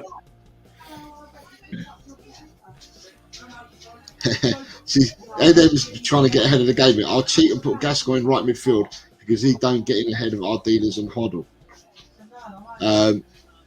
We're getting to the real fun positions here in just a second. Yeah, it's going to get even harder. Yeah, we'll do. Paul Allen. Paul Allen was good, but not as good as Fit Anderton. I can't see many more votes here. Right, so Paul Brown says, appreciate the work and research involved, but I honestly can't agree with the choice of players, as previously said. Fair enough. Good, yeah. Billy Keynes, Anderton was a legend, played 299 Premier League games for us despite nickname. So Billy Keynes has gone through. So we can say quite comfortably that looking at everything here, your right midfielder is going to be Darren Anderton. Right, I'm going to jump to left midfield before we do this. Let's hear it for Darren Anderton. Yeah, going to jump to left midfield. Right. This one is really, really. This is where they all get really difficult from here on in, I believe. Right. So for left midfield, who have we got? Right. We've got Cliff Jones, Chris Waddle, David Ginola, Gareth Bale. Oh my days. Yeah. They're all like this from now on in. I'm telling you, from now on in, they're all like this. They're all difficult. We had to get through a couple to get to the real meat and potatoes of the show here. And by the way, can I just say that haircut, Waddle's haircut was one of a fucking kind. Look at that beautiful, beautiful mane. I just want to run my fingers through it. That's a good old mullet. Yeah, it is. All business up front, party in the back. That's good stuff. That's good stuff. Right, so Adrian, you get Cliff Jones. What a player. They used to say when Jones got the ball, it was half a goal. He really was a Welsh wizard on the left. He's still alive. He's about 88. He was at one of the matches as an ambassador as well. Yeah, he's still got all his faculties. Yeah, good deal. No, that's good to hear for sure. Yeah, Cliff Jones is Spurs. Cliff Jones is a legend. Yeah, for Tottenham. Yeah, he played from 1958 to 1968, and during that time, Cliff Jones made 378 appearances, and he scored 159 goals. For a winger, that's a phenomenal strike rate. Yeah, 378 appearances with 159 goals, and he played for his country 58 times. He played for Wales. So yeah, you got that for Cliff Jones. Right, on to Jimbo. Jimbo, you get Chrissy Waddle. Look, there's certain players, right, that have played for Tottenham through the years before people's time. But there's certain players you should know about, and Cliff Jones is one of them. I know he's not my player, but I mean, he's just phenomenal. Spurs legend, absolute legend. Chris Waddle, legend, absolute legend. Loved him. I mean, was he far behind Hoddle for skill and technique? And I mean, what a choice! Ginola, Bale. I mean, you couldn't make it much harder, could you? But No, I mean, Waddle, he was looking like another magician, wasn't he, in midfield? He could put a ball in a sixpence. I mean, you've just made this so hard, this one. You've gone from making one easy to making one impossible. Jim, from now on in, they're all difficult. From here on in, I felt they were all difficult. I felt that the easiest one was always going to be right midfield, because in the Hall of Fame, there's not many more players that I could find for that position that could have gone in. But so for me, from here on in, it's really difficult, I believe. I mean, that's just. There's not much more to say about Waddle. He was just a phenomenal player for us. Waddle played for us between 85 and 89. He made 173 appearances, scoring 42 goals. He was capped 62 times for England, and 36 of those caps were whilst he was at Tottenham. And how many assists did he have? It doesn't tell me assists on the website. Yeah, he had a few, I can tell you that now. So did Cliff Jones. Yeah. Cliff Jones had more than a few. Cliff Jones probably got possibly nearly 3 figures worth of assists already. Yeah, it was essentially Cliff Jones is one of them players that Spurs supporters should know about. You know, like Mackay, Greavesy. It's just, I mean, this is impossible for me. It is a difficult one. Yeah, it's a difficult one. You get, Mark, you're getting David Ginola. Well, to be honest, you can't choose between all 4 of them. To be honest, I mean, Ginola was just a magician, just for that goal against Middlesbrough. I believe. Was it Middlesbrough in the FA Cup when he takes on half their team? He was just brilliant. Well, they all were. They all were. But I always thought Chris Waddle played on the right. To be honest, I did too. Yeah. That's what I thought. Mm-hmm. On the website, if you look at Tottenham's website and the Hall of Fame, they've got him down as left for Waddle. It's the reason why I had to pick it this way, because I've gone by what the site says. Oh, I was going to Yeah, say I can always we remember are him just on the line. following the rules. Yeah, it's like everyone said though. This one's nearly impossible because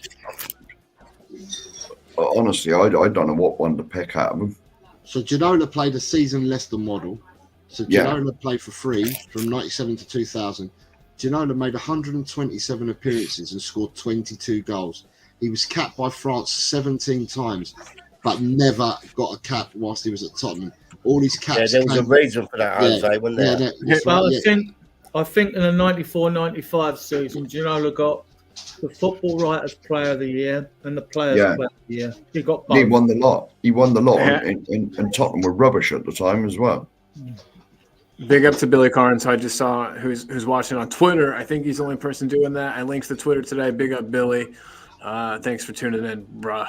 Just wanted to point that out. Sorry to go get away from football. But yeah, this is nearly impossible. And we picked two of the best haircuts, I think, in the team too, with Waddle and Ginola right there next to each other too. So, That's because he loves it.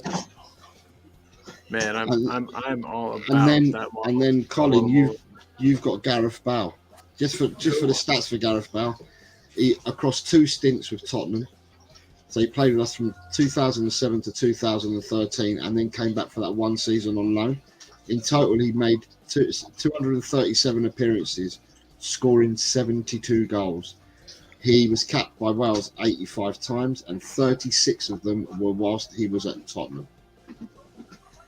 Yeah, I mean, what more is there to say about Gareth Bale that hasn't already, that doesn't instantly come to mind when you hear his name? But like, he was, of course, one of a kind. Went from being the quote unquote bad luck charm who couldn't get a win to being instrumental in virtually all of our wins. You know what I mean? When it was AVB here, the entire that whole season, the entire plan was pass to Bale. Hopefully, he twats it into the top corner. Bale was unreal. He was absolutely unreal. You could see him getting better and better. And when he left Spurs, unfortunately, that was when he was at his best. But yeah, he was so much fun to watch. Him and Aaron Lennon were two of the players that like really solidified my interest in Spurs. They just made the game so much fun to watch. You never knew what he was going to do. Once he kind of, it was weird. It was like he always had like this in it, but once he unlocked his abilities in that intermatch, it's like he never, he unlocked a new level to his game and he never ever looked back. He just kept looking forward, and yeah, what a treasure. And we were really lucky to have him on the team. So with that, you've heard what the panel have got to say. Adrian, who's your vote going for? Cliff Jones. Jimbo. God. I don't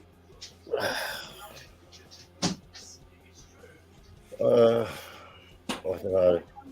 I'll come back to you. Mark, have you chosen any of them? It's okay. Well, let's go to Colin. Colin, do you have a decision on anything? Gareth Bale. Even in his second stint, he was so important for us. We wouldn't have finished above the Ars or got any kind of European competition. Not like we took it seriously, but without him, he was awesome. And it sucks he didn't get a full season with the fans. But I digress. Well, I've got my pick. Who's your pick, Jim? Well, I never don't really remember Cliff Jones playing. I've seen clips of him, but I know about him because he's an absolute legend.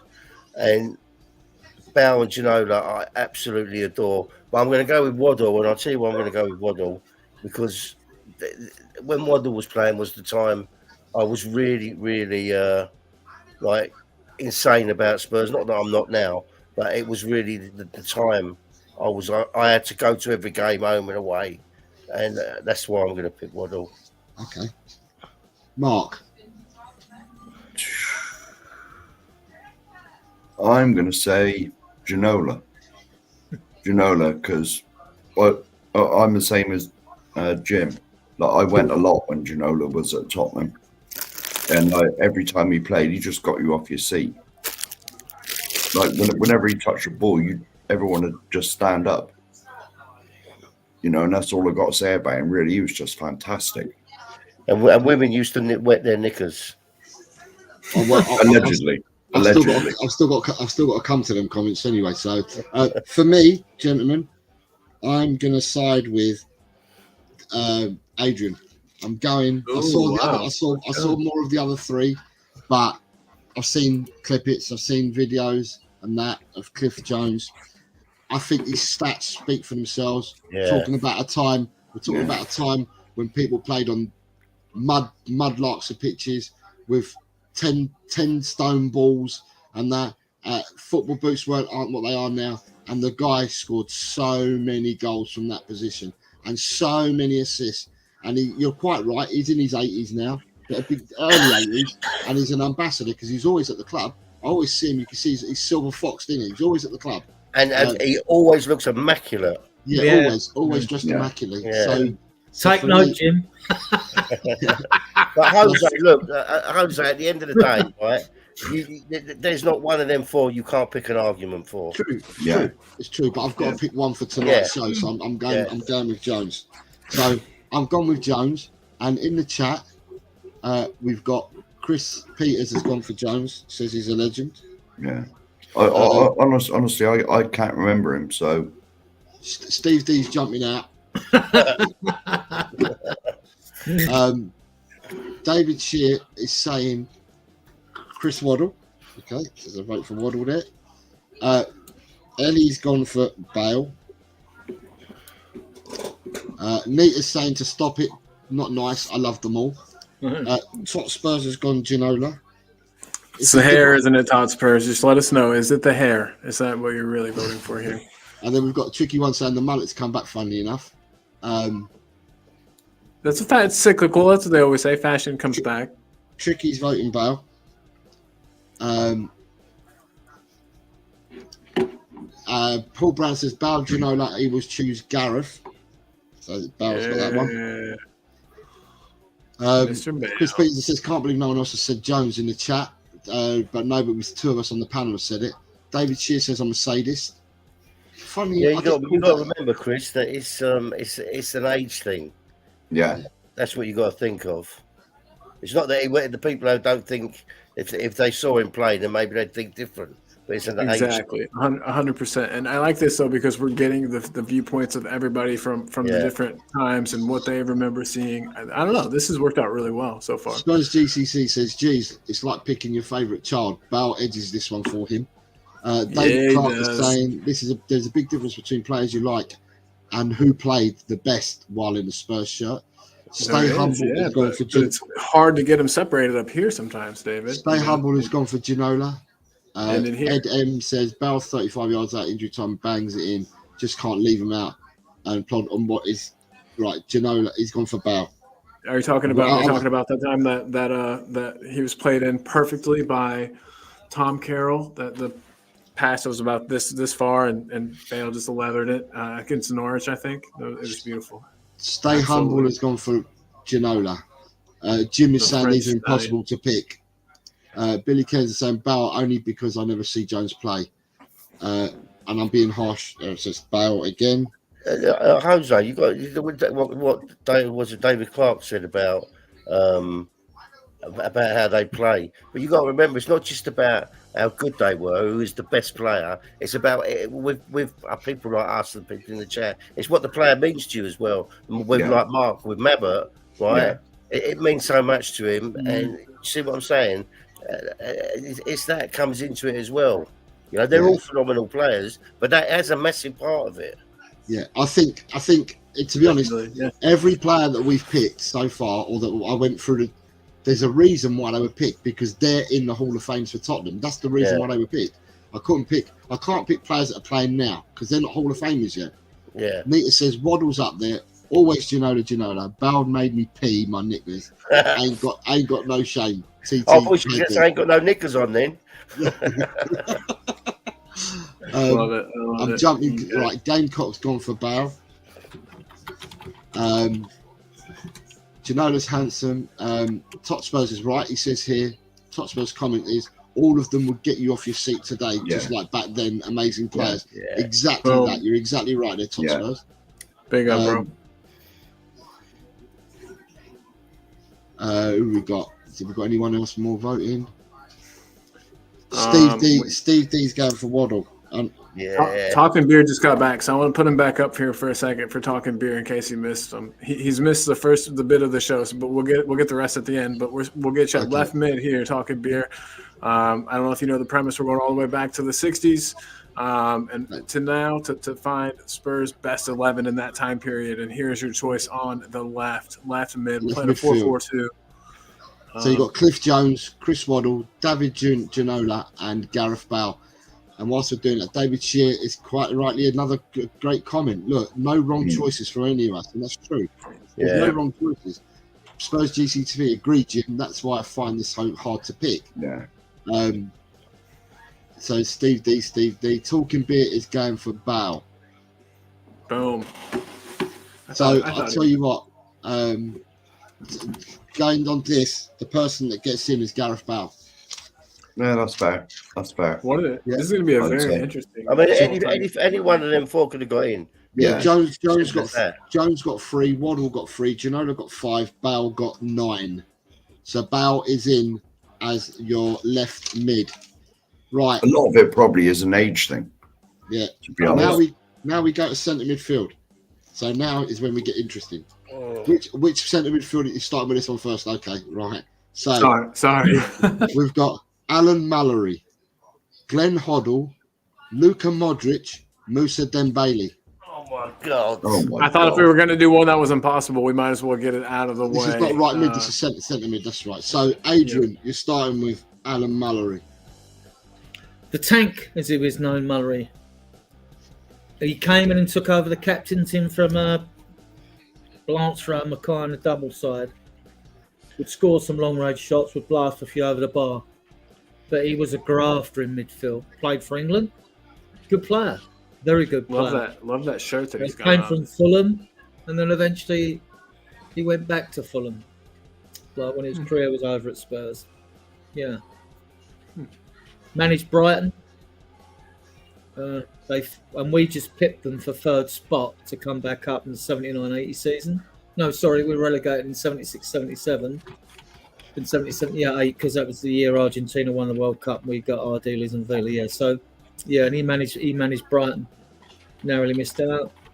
Other than that, I don't think his managerial career, I don't think that was the closest he came to success. Okay, right, so just trying to get his stats up.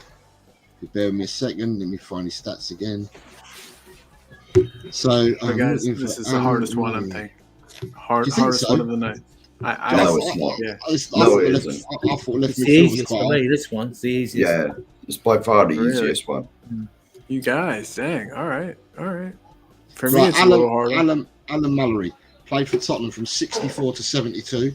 He made 374 appearances, scoring 30 goals, and he got capped by England 35 times. And every single cap came whilst he played for Tottenham. Mm-hmm. Right, so the second one, Jimbo, you get Glenn Hoddle. Well, Alan Mallory, another one people should learn about what a player he was. Glenn Hoddle, I mean, what do I say? What is there to say about Glenn Hoddle? Probably one of the greatest players to ever play for Spurs. I mean, if you voted with all Spurs players, I wouldn't. He'd probably come out on top. He could just do anything, couldn't he, with a football? You know, I mean, I remember the goal when he was near the halfway line and he flicked it over a player and went on and took it round the keeper. And I could go on all day about him. He's just what a player. Yeah, I like to add to that because he deserves more respect, actually. 53 caps for England. Ozzy Ardila said if he'd been Argentinian, he'd have got 150 caps. Yeah. I just say to people in chat, just type Glenn Hoddle, go and watch some of the pitches he played on. He made his debut. Well, it wasn't his debut. He came in a sub against Norwich in a 2-2 game. He actually made his debut away at Stoke and he scored on his debut, Glenn did. I mean, in my opinion, this is a bold statement, he's the best player England have ever produced in this country, ever. The best player, the most skillful I've seen. Could hit a 40-yard pass on a sixpence. Yeah. I mean, how many times did he play for Spurs? I'm going to tell you now in a second. So, Glenn Hoddle played for us from 1975 to 1987. He made 490 appearances for Tottenham, scoring 110 goals. Just a few, then. He only won 53 caps for England. 44 of those caps were whilst he played for Tottenham. And people remember Who was keeping him out of the England team? He scored on his debut against England. Well, there was all that talk, he's not physical. Because back in the day, it was all athletic footballers in the team and all that. And he never fitted in the England team. Against Bulgaria, he scored a cracking goal against Bulgaria on his debut. You would think that would be enough to get him back in. There must have been quite the competition. When he was with England, you had like Trevor Steven and like Peter. Who was the Peter that managed Man City that played for Everton and Man City? Peter Reid. Peter Reid. So what they did, like Italy in the late years, they had Pirlo in the middle and they put two workers either side of Pirlo because Pirlo was great with the ball, the dictator. They did this. They did the same with Glenn. I mean, I've never seen a better footballer. England have never produced a better footballer, in my opinion, But I just recommend people go out and see the videos. I've got them all in my group. I've got loads of them. On mud and all. On that mud. So the reason why Colin didn't get caps is because at the start of his England career, he was deemed to be a luxury player. He wasn't one of the battle-hardened two centre midfielders that you would normally play. Where we used to play, and the funny thing is we used to play against other teams in the qualifiers. Used to play against your Italy's, your Spain's, your Germany's, Poland had Boniek and all these players. You had all these players that played, and they played in a free role type thing, and everyone thought that they were all world class, and everyone lauded them. So as English commentators and pundits, they lauded these special players that other teams had. Yet we had our very own one here in England, and they wouldn't play him because they got stifled and they wanted to play the 4-4-2 with two centre forwards. And that's the way they wanted to play. They didn't want to play with that player with all the skill in there. And so he was recognised later in his career, but missed out on a lot in the beginning of his England career. He could have had 100 caps. Well, Cloughy wanted him at Forest, but when he left to go to France. He wins the league with Wenger at Monaco. Not surprising. He was voted the best foreign player in the French league. It's weird that he's English. You know what I mean? Like he doesn't come off to me as your typical English player, like at all. So cool. I wish it's a shame they didn't get more use out of him. He's like, and his family then moved to Harlow. I think they weren't from Harlow originally. I don't think. Midfielder number 3, Modric. Yeah, that's me. Well, to be honest, you got Modric. Yeah, to be honest, like Modric was great for us, but there's only one player on here, and that's Glenn Hoddle. Tell us a bit about Modric, though. I shouldn't talk about Hoddle. But we've been fair up until now. We've done in the order that we've been. Had Ellie been here, this order would have been disrupted. And Mark, you would have always got the 4th one had Ellie been here. I see. So you've ended up with the 3rd one because Ellie's couldn't jump on. Colin's ended up having to take the 4th, and you jumped to number 3. So he was a fantastic player, but in my eyes, he wasn't even fit to tie Glenn Hoddle's shoelaces. To be honest, So, but he was really good. He was really, really, really good. He was really good. We didn't see his best. He went and did his best after he left, and I mean that's a shame, but it's the truth. But I mean, I from what I know and I saw of him, I mean he was amazing. And didn't he came to us as a winger, if I'm not mistaken, and it was old Harry Redknapp who decided to put him in the middle. One of just a few smart. And I say that sarcastically. I said a few smart decisions Redknapp made. I love Harry Redknapp. Think he was did quite a few good things for Spurs, but one of them was definitely putting Modric in the middle. The things that guy could do, and everybody said the same things about him that they're saying about Hill. He's too small for the league. Difference is he's got the tools that I don't think Hill has.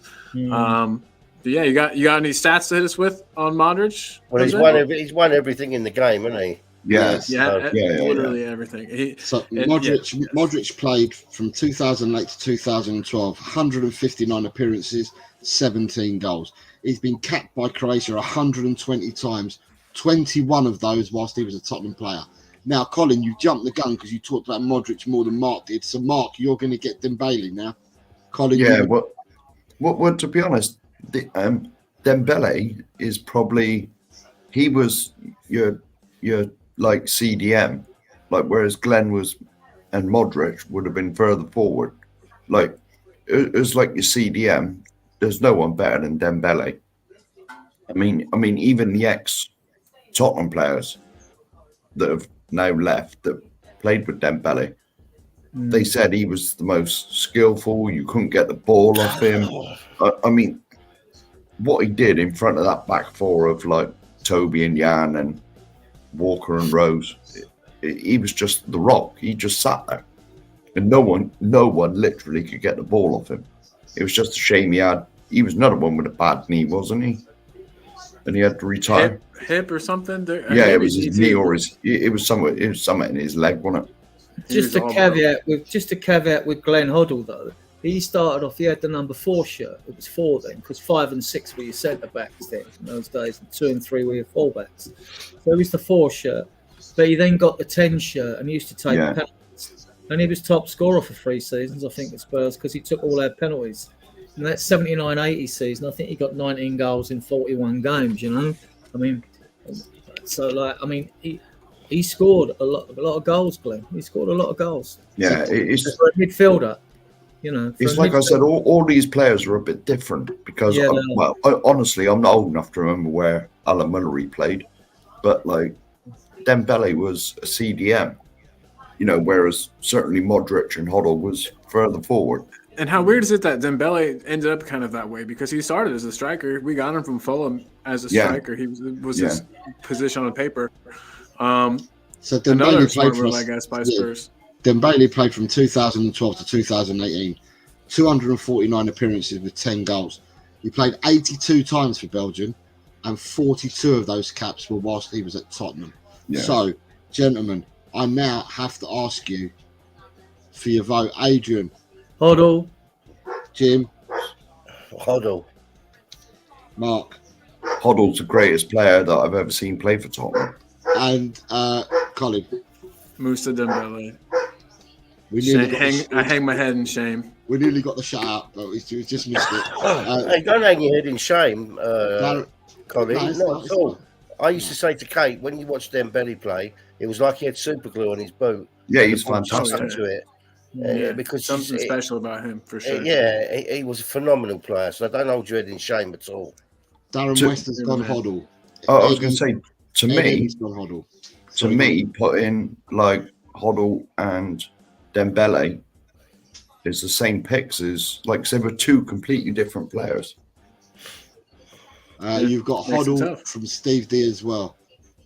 Talking beer, I think he's saying Modric. You've got Gamecock has gone for Dembele. Then we've got Ellie has gone Hoddle. Yeah. Who would have guessed? Who would have guessed on that one? Spurs Gypsy TV is Hoddle is his favourite player ever. That's Spurs fans. We were truly blessed. So you've got Hoddle there again. David Clark has picked his team as Jennings, Kerriman, King, Knowles, Jones, Mackay, White, Bale, Kane, Greaves. Not a bad side, but it's not 4-4-2 as far as I can see. But everyone's entitled to their own opinion. We'll read out people's teams, so not a problem. I don't think there was a team in the country, Jose, that wasn't jealous that we had Hoddle. It's true. No. True. He's the greatest player I've ever seen play for us. I'm not old enough to remember Jimmy Greaves. So you've got Tot Spurs saying Hoddle, what I would give to see him in his prime in our current side. Steve D is saying anyone leaving Hoddle out this side is smoking strong. Just kidding. I've never done anything bad like that. I love Steve D. Paul Brown, Hoddle. In today's game, he'd have to play in the Matters role. Tricky is saying it has to be the king, Glenn Hoddle. Modric would get it for what he's achieved after leaving us, but Hoddle nicks it for pure ability in a Spurs shirt. Yeah. Tricky, that is a good answer. Then we've got Chris Peters. asking where Stefan Freud is. He's not here, mate. Show. For you, Yeah. Adrian, there's a comment for you from Steve D saying, "All right, sir, Adrian, well said, sir." You've got David Shear is also siding with Hoddle. Gamecock says, "Can't I move Hoddle to right wing?" He could play over there. Steve D said Hoddle would fit into any national team, but the England side back then, they wanted hard men in midfield. Yeah. Look where that got him.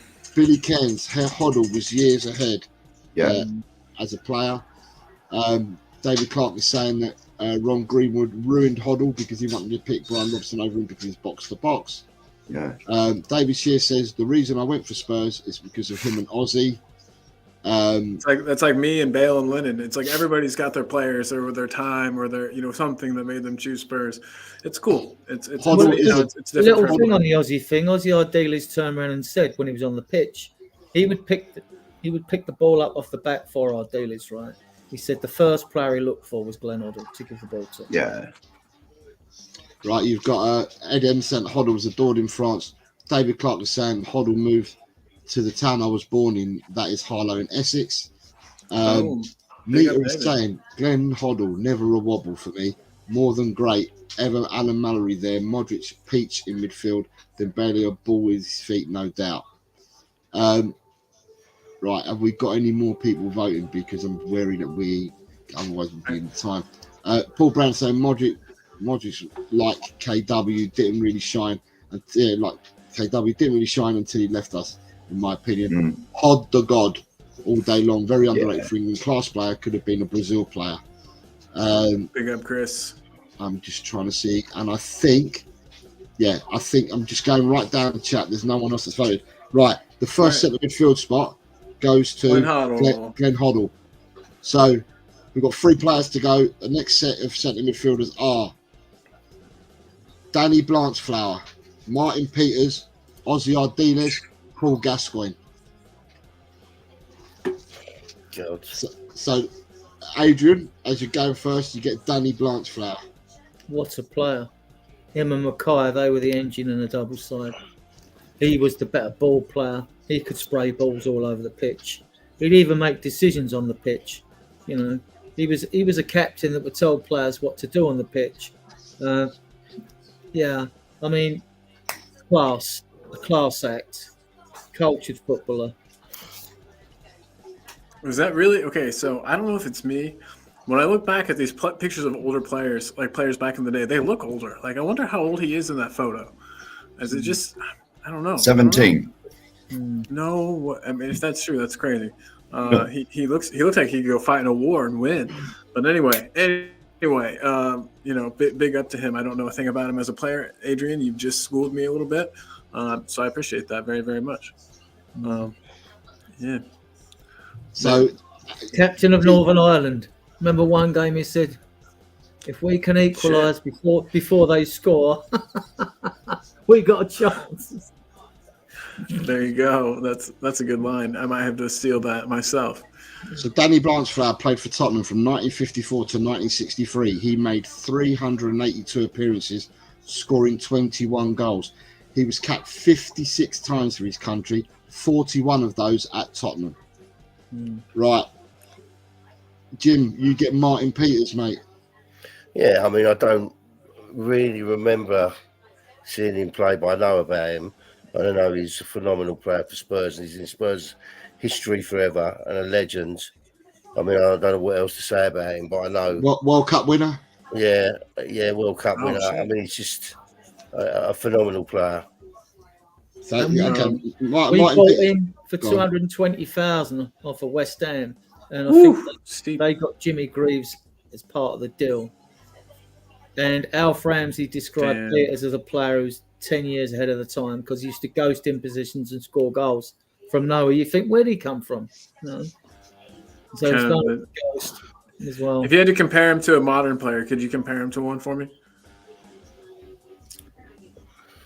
Ghosting on a far post, things like that. Sheringham, perhaps, but they were totally different style players. He could bend the ball. Dele is Dele-esque at all? Yeah, a bit. When Dele was decent. Mm. Cool. All right. Just In- trying in- to put it. just interesting because the person who's just above this on the Tottenham list, right, above Martin Peters' name is Dele Alli. Because if you're comparing them, right, Martin Peters played 260 times for Tottenham. Dele Alli played 269. Right, Well, Martin Peters scored 76. Dele Alli scored 67. Yeah. Martin Peters played for England 67 times, 34 whilst at Tottenham, and Dele played 35 times for England, all while he's at Tottenham. He's not played for England ever since he's left Tottenham, Dele Alli. So goals-wise, outputs-wise, and he was only at the club for 5 years, Peters. Dele was at the club for 7.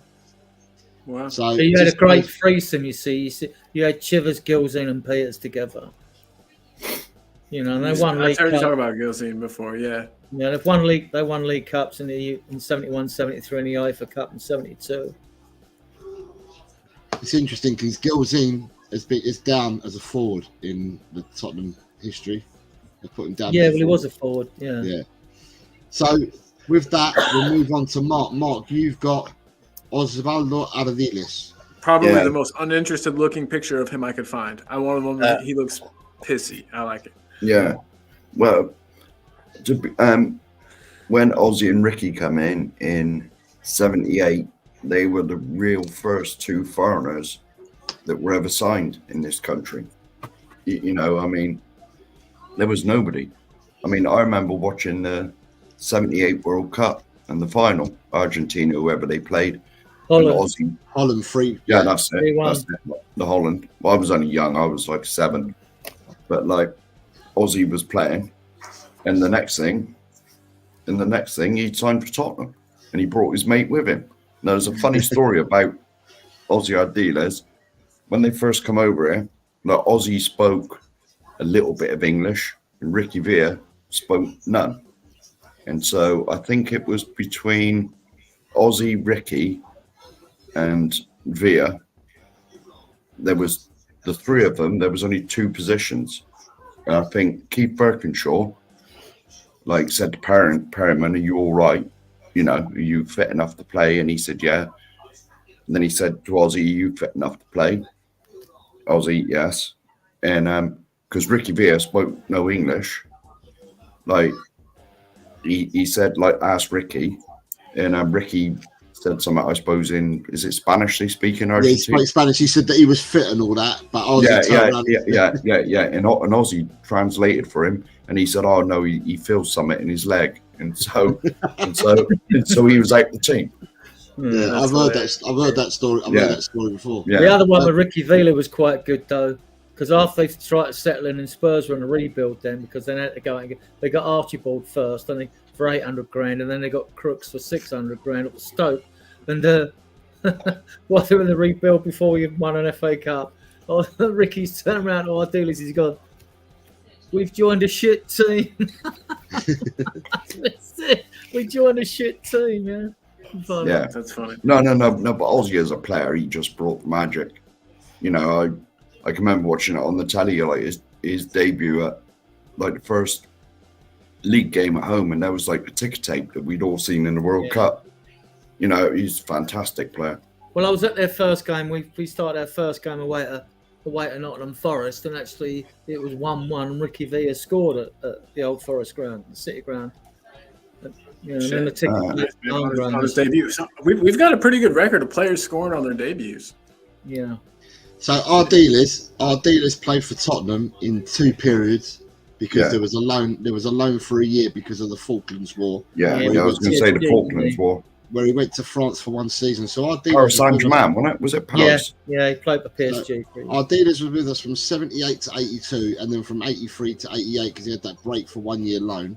Ardiles made 311 appearances and scored 25 goals, and is a World Cup winner and was capped by Argentina 53 times. Yeah. Now we move on to, and I don't know who wants to talk about him because Colin, he's before your time, isn't it? It's before your time. Nothing. So you can all chip in if you want. Paul, Oh, I'll Gus, go on Jazza. Go on, then, Jim. Go on, Oh, Jim. my Go on, God. guys. I know he shot the cockerel with a BB gun. I know that he. Hold on, let Jim go, and then you can tell us what you know. Oh my Right, God, right. what a player! What he could or couldn't do for England or for Tottenham. The two that stand out for me is the semi-final goal against Arsenal. That is probably my favourite goal of all time, and the one he done against Scotland when he kept the ball in the end, chipped it over the two players, and just slipped it past the keeper. I mean, the guy was a magician, wasn't he? He ruined himself. But I remember in the final, I was there when he was winning like a madman, and ended up going off injured, which he could have been sent off. Really, Yeah, that would have been a straight red today. Yeah, but oh my God. Yeah, but he'd already done a tackle early. He did a tackle in the geezer's nuts, didn't he? Earlier in the game, where he should have got a red for that before he even made the other tackle. Jesus. And then he done another bad tackle and injured himself, didn't he? But God, you could go on all day about Paul Gascoigne, couldn't you? The things that he's done. Cost us 2.2 million for Newcastle, didn't he? Remember, he scored with his boot came off and he scored. I've seen that one. Yeah. I got a few funny stories about Gaza from last night. Yeah. Go on, and give us one, just one. I'll tell you one, right? It's what Gary said last night at that talk, that he arrived into training one day, Gaza did, and he said, "Oh, Gary, come with me," and Gaza takes Gary Mabba into the toilet, and he goes in the cubicle, and he's taken a spoon in there as well from the canteen. But on his way to the toilet, he picked up Eric Torsvet's goalkeeping gloves bag, right? So he's gone in there, gone in the cubicle, done his business, right? Scooped stuff out and put it in Eric Torsvet's gloves, right? Each finger had a dollop. So when they went back out in the training field, it would have been Terry Venables at the time said, right, we're doing attack versus defense now. Like Mabs and someone else, you're the defenders, and Gaza and somebody else was the attackers. And Eric, get your gloves on, you're in goal. And so they're there waiting and they're all watching. And so Eric goes over to put his gloves on, and he said, if he'd have caught Gaza, he would have killed him. But Gaza outran him. It's this type of stuff that he did. He did that in England, in Italy. He did it everywhere he was, Gascoigne. Well, there's another story. He brought an ostrich to the training ground. I know this one as well. He was from what I understand, he was kind of a wild card, and that is continued. Maybe a little bit. Yeah. Do you remember he employed his mate from Newcastle, Jimmy Five Bellies? Yeah. As his minder, giving him like 500 quid a week, which was a lot of money back then or whatever it was. Anyway, Jimmy Five Bellies went to prison for something. He was away a while. And one of Gaz's mates has come up to him. He's got a T-shirt on, and on it's written, "Free the Newcastle Five." Right. So with Gascoigne, because we've got two positions to fill in up. With Gascoigne, we have he played from 88 to 91. He had made 112 appearances for Tottenham, scoring 33 goals. Another player who was under-capped for England. He was capped 57 times, 20 of those whilst he played for Tottenham. So for injury and for other things, Gascoigne was one of another player that was under-capped for his country. So with that being said, from what the panel have said, chat have started making their decisions. I'm going to go round. Adrian, who's your vote? I'm going to go over Gascoigne because his goals. Otherwise, mind you, I have fond memories of Ozzy Ardiles scoring an extra time at Old Trafford after Joe Jordan had knocked Million and X's teeth out, and Hoddle went in goal. Hoddle played in goal in extra time, and he never had nothing to save, I don't think. And he virtually scored right near the end of the game in extra time, Ardiles, to take us through in the FA Cup. We won it. I remember that. Hell yeah. Jimbo, your vote. Well, look, it's so hard, right? I really want to go for Ozzy, but I'm going to go for Gascoigne. And the reason I'm going for Gascoigne is because that semi-final, he just was absolutely off the planet. He played so well. And I believe if he wasn't in the team, we wouldn't have got to the final. So I've got to go Gascoigne. Yeah. Mark, Sheriff.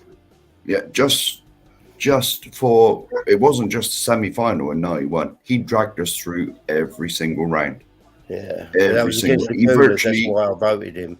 Yeah, he virtually carried us on his shoulders through every round of that FA Cup. Yeah, I particularly remember one game against Plymouth or Portsmouth. We were struggling, and he got us across the line.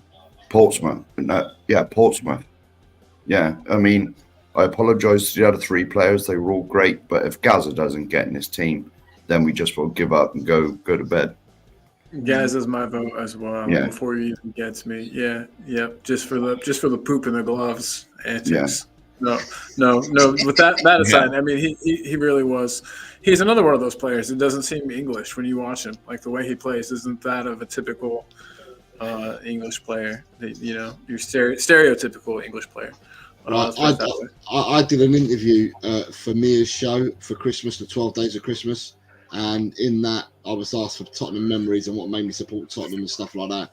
And in my memories, Jim will be aware, I put my memories was Gascoigne's goal in that FA Cup semi-final. Yeah. But the reason why I supported Tottenham, or became even more of a Tottenham supporter, because I supported Tottenham, but what made me start going to watch them at games and everything, because I wasn't from that area, was when Ardiles and Vila signed. So for me, I'm going for Ardiles as my pick there. Right, and then going to the chat, because the chat exploded. Darren West is going Gaza. Big up Darren. Damn it, I'm getting a damn it. David Shearer, Aussie. Okay. Gaza for me is the best player I've ever seen in a Spurs shirt from Tricky. Talking Beer has gone Gaza. Steve D says, Aussie or Gaza, wow, I've both of them on my hall wall, hand signed Gaza celebrating the goal against Arsenal, Aussie holding UEFA Cup. I'm really torn here. Ash has come in and said that they didn't have any stylists, lighting or good cameras, I suppose, back in the day she's talking about. It's true. Right, and then you've got Paul Brown saying it's a difficult decision, another tough decision. Blanchflower versus Gascoigne. He's going for Gascoigne, I guess. Chris Peters is going for Aussie. Chris, what up, brother? You've got David Clark saying Peters had a great career, but when it came to Spurs, his best days were long gone. Gamecock has gone for Blanchflower. Hey. Aussie, that great Barcelona team of Xavi, Iniesta, Busquets, you could take any one of them out and put Ardiles in. It wouldn't weaken the team. Just incredible. You've got Totso. Gaza had amazing skills, but wrong mindset. Aussie all day for me and still working at our club. Spurs GCTV says this is not getting any easier, but it's Aussie for me. Steve D, Aussie and Villa were a milestone. Let me see if we've got anyone further down the chat. Chat is all talking to each other, which is really good. Honestly, Jose, this is surprising. I thought Gaza would win by a landslide.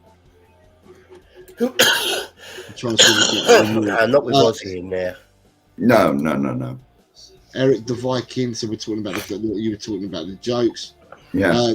Billy Cairns has gone. I think he's saying Gaza was the best player in 1990, so I'm going to go Gascoigne.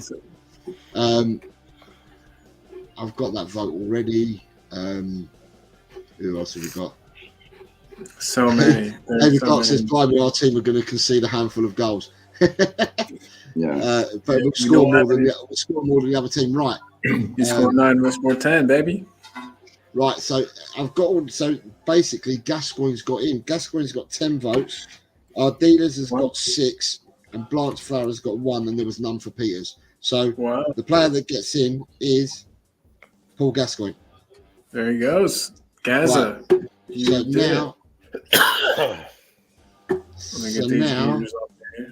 So now we go for the first forward.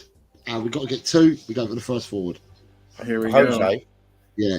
Can I go later in this one because I want to go and check on Kate? Yeah, by all means. Yeah. Go on, mate. You're all right. Cool. No worries. All right, mate. No worries. No, you're all right. So at the moment for the next one, we have Jimmy Greaves, Martin Chivers, Teddy Sheringham, Son Heung-min. Tough, very tough.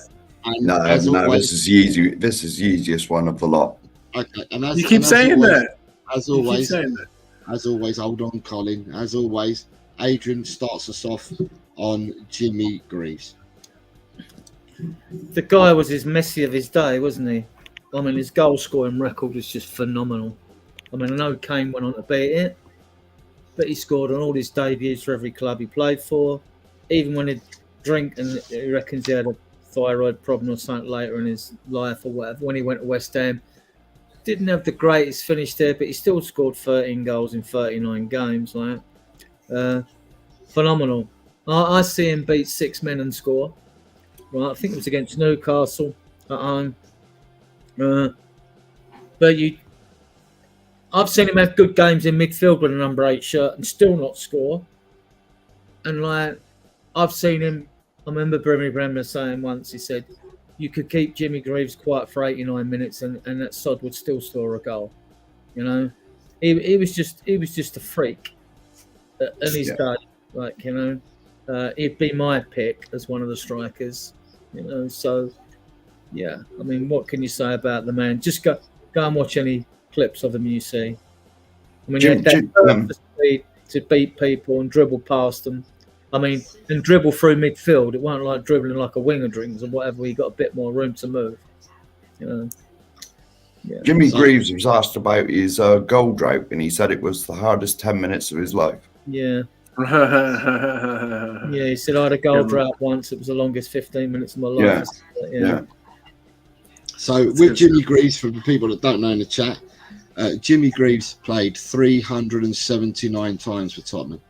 He scored 266 goals, and he made 57 appearances for England, and 42 of those were whilst he was at Tottenham Hotspur. He should have got more than that if he wasn't injured in the 66 World Cup finals. His strike rate for England was 43 goals in 57 games, I think. Yeah. It's crazy. He's nearly won a game. I know that. Mad. So with that, because Jim's away, Adrian, you're going to continue, mate, because the next person is Martin Chivers. Chivers, what a player. What a player as well. I mean, we bought him for Southampton for 125 grand. I mean, he would score power drivers left and centre. I particularly remember the first leg of the UEFA Cup in 72 away to Wolves. You'd probably see a video of that clip. Well, he just hits a shot and just think, what's he doing here? And all of a sudden, the net ripples. But he scored a lot of goals like that. Terrific in the air, good on the ground. He was just so strong. I mean, like, you know, he was just difficult to play against, even if you were a big centre-back. He was just difficult. In his prime, he was just unstoppable. I'm watching that goal you just mentioned, and he did absolutely wallop it. He was way far out there, man. Yeah. That cup goal? Yeah. I'm watching it right now. Nasty stuff. Yeah, and he's up there in the list of best Spurs goal scorers. He's probably in the top 10. Yeah, Martin Chivers played... Sorry, Greaves played from 61 to 70, by the way, people. Mm-hmm. So he played 9 years at Tottenham. Martin Chivers played 8 years at Tottenham. He made 317 appearances and he scored 208 goals. Yeah. And he was capped 15 times by his country. Mm. So there's Chivers. Right. Yeah. Right, Mark, you've ended up with Teddy Sheringham. Yeah, I mean, what a player. I mean, he never had any pace. He never had any pace at all. But they always said the first 10 yards was in Teddy's head because he was so clever. He was so clever. That partnership with Jurgen Klinsmann, I mean, that was up there as one of the best I've ever seen for us. Obviously, I'm not old enough, excuse me, to remember Jimmy Greaves or Martin Chivers, really. But Teddy Sheringham was a fantastic player. I was gutted when we sold him to Man United. But what a fantastic player. Like, he was just... Like, him and Jurgen just hit it off immediately. Yeah. Absolutely immediately. And they like, I was at Anfield when we beat them 2-1 in the 6th round of the Cup. And, like, and we were on fire that day. and Sheringham scored a great goal, and then Klinsmann scored the winner at the Kop end. But he was just like, I mean, what was his stats, Jose? Who's that? Sheringham. Sheringham's stats are Sheringham made 2 stints at Tottenham. He was with us from 92 to 97, and then 2001 to 2003. Across both stints, which cover 5, 6, 7 years, Sheringham played 277 times. He scored 125 goals. He made 51 appearances for England, 21 of those whilst he was at Tottenham. Yeah. Well, the only reason he never had more England caps was because of a certain Mr. Shearer. But he partnered Shearer. He was Shearer's foil. Yeah. Foil. I just think what happened with Sheringham, he got picked by England really late in his career, is what I think happened. Sheringham didn't start playing for England when he was younger. Had he played when he was younger, he would have made a lot more appearances. But he didn't actually get selected till he was a lot older, Sheringham. Oh, is that right? Yeah, that's the reason why. I never realised that. But I mean, they're all fantastic players on here. But to be honest, there's only one real winner. Cool. Right, just because we're the host, Colin, and Jim had to pop away, we're going to give Jim Heung-min Son. Yes.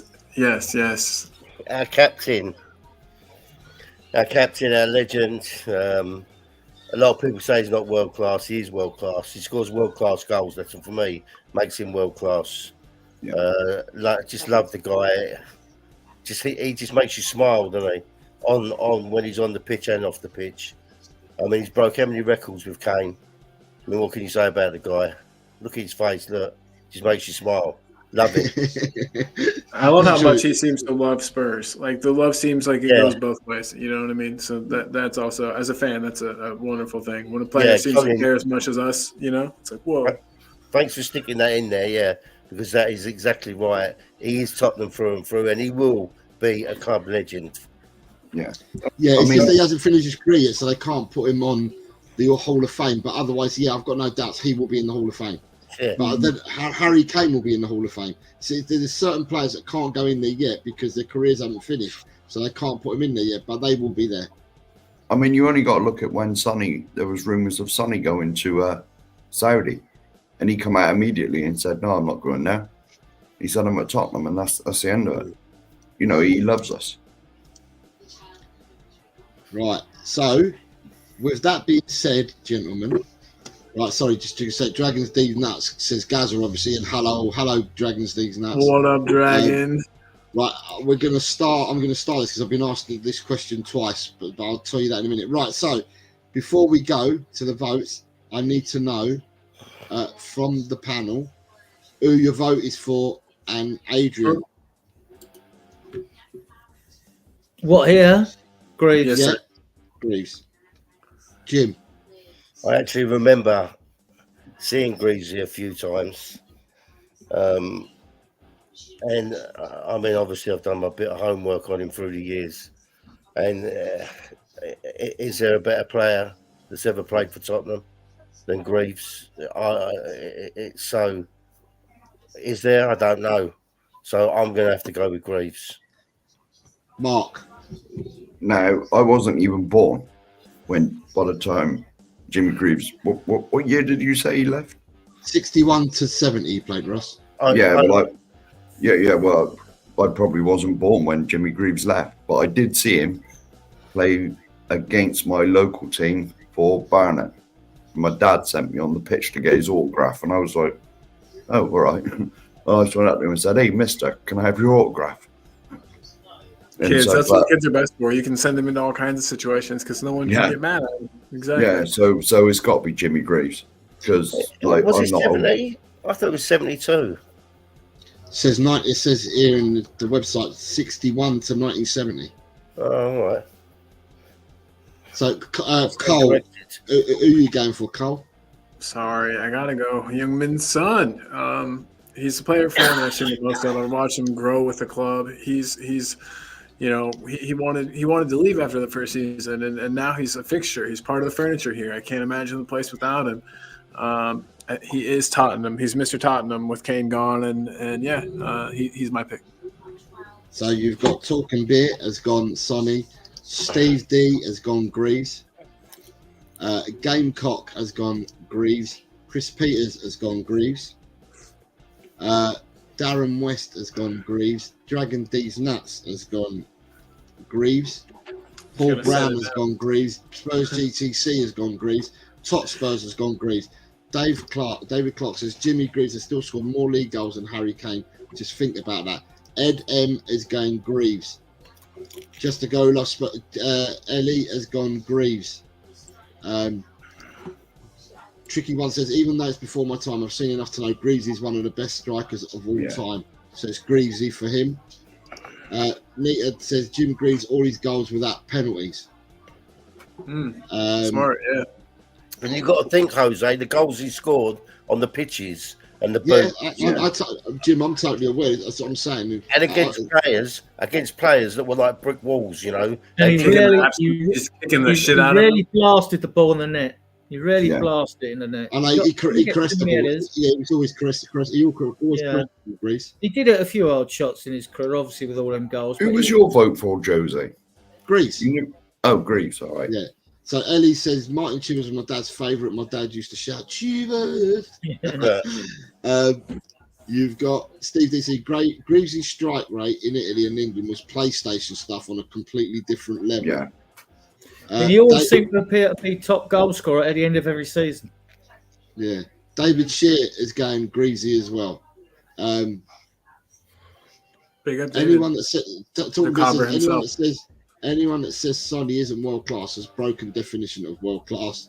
Yeah. Jim, spot on. Sonny is world class. Ellie is saying Hoddle and Greaves, two different players but equal legends. Billy Cairns is going for Greaves as well.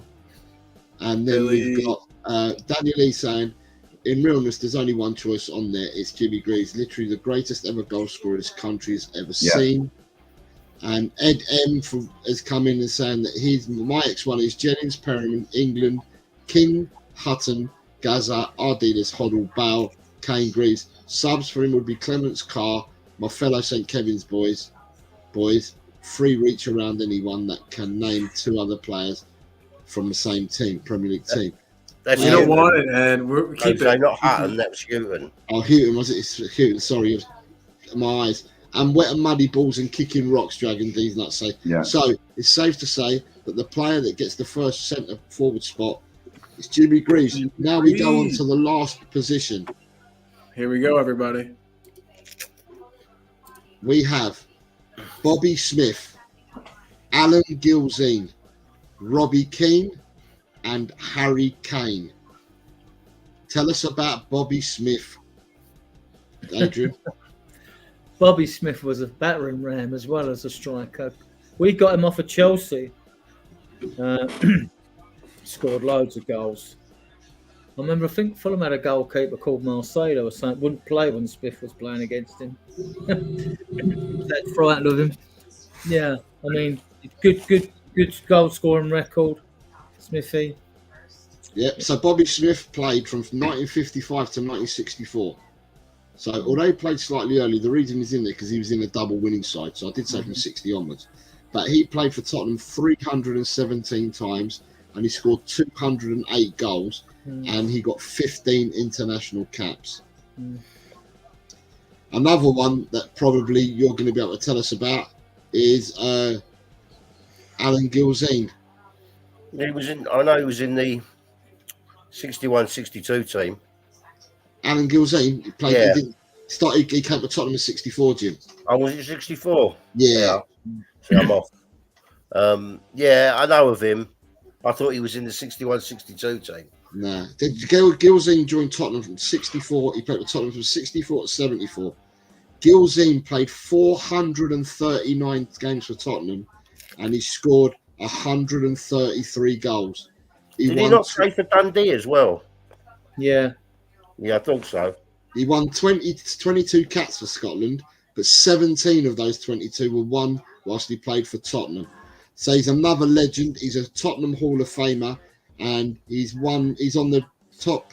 He's comfortably inside the top 10 goal scorers for Tottenham.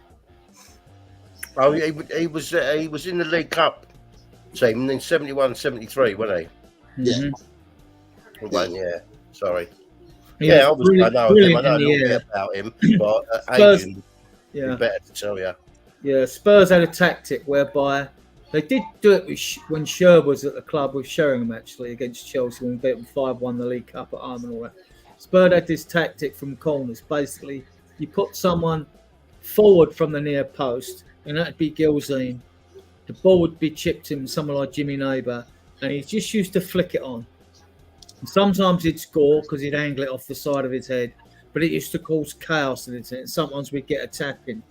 But he was brilliant at flick-ons and in the air, just passed it on, you know. Fantastic. And then you've got Mark. You got Robbie Keane.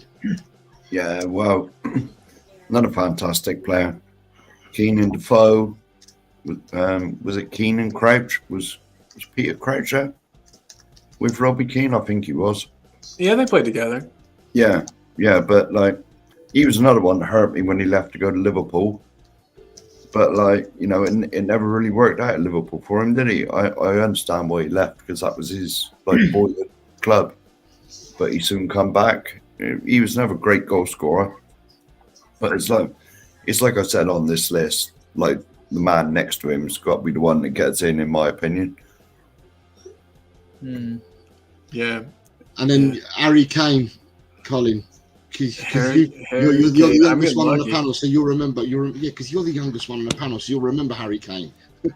Yeah, exactly. Barely the youngest, but it's a matter of days. But Harry Kane, I mean, yeah, I remember a slightly overweight looking chubby kid basically who got his chance after our strikers weren't performing, Soldado and Adebayor, I think, and started in the Europa League, making waves, and eventually got his shot in the first team. Thanks to Tim Sherwood for that, and then things just went really well for him after that.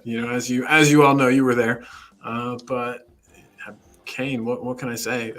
Best striker I've been lucky enough to see in my lifetime. I'm still kind of salty about the Bayern move, but not really. I mean, whatever, right? Who cares? But Spurs are doing fine. He's doing great. But yeah, I mean, Kane, he's the best striker I've ever seen at Spurs. Can do it all. His hold-up play is phenomenal. His passing is phenomenal. Speed, but he didn't really need it. He used to be a bit faster, I will say. He used to be able to kind of pull the trigger and release shots a bit quicker. He used to, against Chelsea specifically, I remember a couple of goals where he just let him fly. His pullback on his shot, like where he has to put his foot back, is not very far to generate lots of power. He's got a lot of skill, Harry Kane. I love the guy. I'm talking him up. I'm remembering how much I love him, talking about him. But yeah, one of a kind. Those goals where he kind of announced himself versus Chelsea too were something else. We beat Chelsea that day, and I was so happy. But yeah, so that's what I remember about Harry Kane the most. So with Robbie Keane, 2 stints, because obviously he went to Liverpool and then came back for 1 season and came back to us. So he was with us from 2002 to 2008 and then 2009 to 2011. He played 306 times for Tottenham. He scored 122 goals. He got 146 caps for Republic of Ireland. 51 of those caps were whilst he was at Tottenham. Harry Kane was at the club from 2011 to 2023. He made 435 appearances, scoring 280 goals.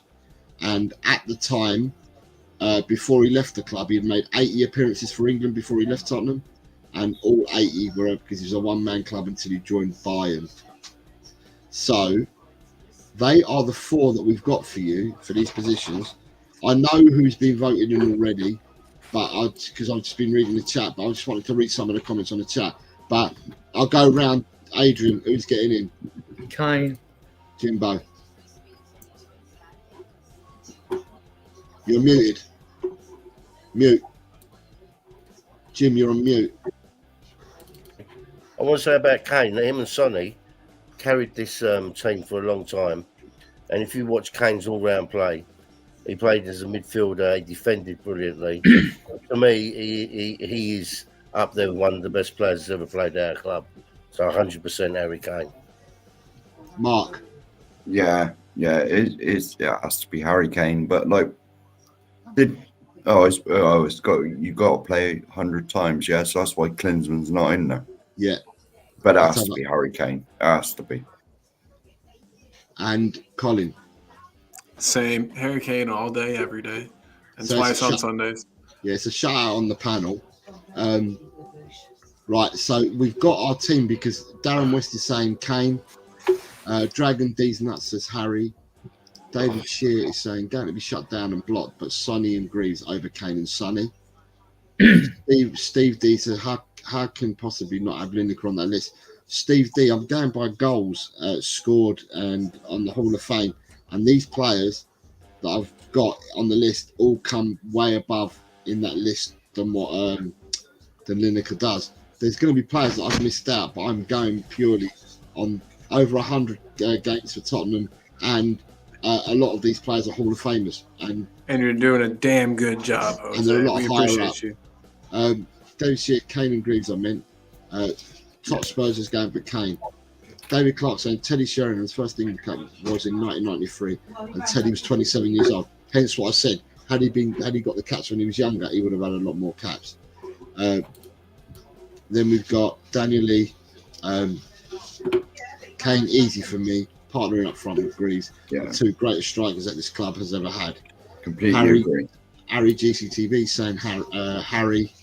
Paul Brown should be saying Robbie, but it has to be Harry. Then we've got David Clark's just saying Gilzean was Jimmy Greaves' strike partner, brilliant in the air. He nodded great headers onto the boot of Jimmy Greaves. Gamecock has gone Kane. Tricky is saying I heard great things about Bobby Smith and Gilzean, but it has to be Harry Kane that gets in. Billy Cairns is saying Kane, and Kane again. Tricky is saying Kane for me. Chris Peters is saying Soldado for me. Kane, not really. Kane. Soldado. And then we've got David Shit saying why wasn't Darren Bent on the list? Yeah, we had him on a list the other day. Don't forget. Yeah, Chris Peters says I loved Kane, but he left for Liverpool. Never forgave him. Who else we've got? We've got a lot of people asking us who's managing this team, and I'll say right. Steve D, Lineker, 67 and 105, but you've done a great job, Jose. Right, so what I was going to say to people is, let me just go back. So people are asking for a manager. Before we go to that, just wanted to remind people that are here with us that we do have memberships, and if people do want to become members, it's pinned to the chat, and you can become part of La Familia. Colin, do you have the lineup that we've got for our 11? I do have it right here. Are you able to share it on? Yeah, right. So our lineup for the top 11 as voted by the panel in the chat from the players that we had available are Pat Jennings in goal. We have a right back of Steve Perriman and a left back of Cyril Knowles. We have King and Mabba at centre backs. Our central midfield is Hoddle and Gaza, and we've got Darren Anderton on the right, Gareth Bale on the left, and up front we have Greaves and Kane. That is what we've come up with today. Yeah, that's where we've come up today. Right. So that through the votes, as we said, this is how we're going to do it. We're all going to do it through votes. But everyone's asking who the manager's going to be. And the reason why I haven't done the manager, and we didn't do a manager, is in my thought and in my opinion, if we're all true Tottenham supporters, there is only one manager. There was no vote in this at all. Adrian, would you agree with that? Yeah, it has to be Bill Nicholson, doesn't it? I mean, Bill Nicholson, in 1949-50, played as a fullback with Alf Ramsey, who goes on to be a future England World Cup winning manager. They played at fullbacks in that team in the second division. They win the second division title, and the following year they win the first division title. Then in 58, Bill Nicholson becomes Spurs manager. He starts off with a nice little win against Everton. Spurs beat Everton in his first home match 10-4, and the Everton manager resigns. But they would beat that score the next season in the FA Cup. They drew away to Crewe, funnily enough, and then we played Crewe at home. We were 10-1 up at half time. We won 13-2. Yeah, and an extra bit to that. Yeah, go on. Crew left Euston on platform 13, and they arrived back at Crewe on platform 2. Is that And law? that's or true is it story. true? That's true story. Wow. Yeah, so obviously he won 8 trophies at Spurs, didn't he? So Yeah. 60-61, we win the double, and we beat Leicester in the FA Cup final. In 62, we beat Burnley in the FA Cup final. And then in 63, we beat Atletico Madrid, the holders of the European Cup Winners' Cup, in Rotterdam, 5-1. Like I said, 2 goals from Dyson, 2 from Greaves and 1 from White. Then in 67, he wins the FA Cup final against Chelsea 2-1 with goals from Frank Saul and Jimmy Robertson. Then in 71, we beat Aston Villa 2-0 with 2 goals from Martin Chivers. Then in 72, obviously Chivers scores in that away game at Wolves. We win 2-1 at Wolves. And then we draw 1-1 at White Hart Lane. I was there, and we lift the UEFA Cup. And then in 73, we beat Norwich in the League Cup 1-0 with a goal from Ralph Coates. And in 74, Bill Nicholson resigns after Spurs fans riot in Rotterdam. And Right. choice was between then Terry Neal and Danny Blanchflower, and they give the fucking job to Terry Neal. Right, I'm gonna go. Hold on, I'm gonna be cheeky, right? So I'm gonna think the whole panel. You're all agreeing, aren't you? You're all saying Bill Nick's the manager, yeah? No, No, I'm not. no. You're not. No, No? I obviously he's the obvious choice, but because I've got to go by what I've seen, right? And my favourite manager for Spurs of all time is Keith Birkinshaw. Okay. He holds a special place in my heart. So Jim, Keith Fair Perkins. Hold on, no, right. Okay, see, Mark, you weren't going for Bill Nick, no? Only because I wasn't. Okay, Well, I fine, wasn't. no, because my cheeky No. question, my cheeky question is going to come in now to you guys, right? Personally, majority- I would have said mate that turned up with his tube ticket. Gross, Christian Gross. Yeah, that's the one. Well, one day Ramos. Right. So what I'm going to say, is that the majority have said it's a no-brainer. It's going to be Bill Nicholson. So Bill Nicholson it is. But what I'll ask then, one name. If you had to have an assistant manager, Jim, who's his assistant manager? Is it Keith Birkinshaw? 100%. Okay. Yeah, and me. He's special to me, Jose. Really Yeah. special. Yeah, and me, because I can't remember Bill Nick. So you're Harry Redknapp. you two are both saying it for the same reasons, Jim and Chris. Yeah. Yeah, because Both I've saying seen us win a few trophies under him, and plus he give if you saw my thing, he gave me my medal when we won the league when I was a kid. He just holds a special place in my heart. He will always be my favourite manager. That's managed Spurs. He's still about, Jim. Yeah, I know. I saw him the other day. He was at the Man United game. Mm-hmm. So I'm gonna say. I know you're saying Harry Redknapp, aren't you? Yeah, Harry Redknapp. He's a fucking wheeler dealer, mate. Yeah, Thanks. you're a younger supporter. So, Adrian, if you had to have another manager alongside Bill Nick, who would be his assistant, mate? Harry Birkinshaw. And the reason I say Harry, because his actual name was Harold Keith Birkinshaw. Oh, So, all right. but Keith, a lot of people throughout this country use the second name as the first name. His name was actual name was Harold Keith Birkinshaw. Go Google. Right. So, I believe. in saying that, right, we have selected our team, and we have also selected the manager. I want And to then thank. there's one I want more to thing thank. we were gonna do too, right, Jose? Is there another thing? Yeah, there's another thing. Okay. Sorry, Colin. You carry on. There's another thing. Absolutely. No. So, guys, tomorrow is a day. It is a special day in the world. Oh yeah. It's going to be a special day in 4 minutes. Tomorrow's 4 minutes away. 3 Yeah. minutes. Tomorrow's 3 minutes away. All right, guys. So we'll put it up 3 minutes early. But, guys, happy birthday, me old mucker.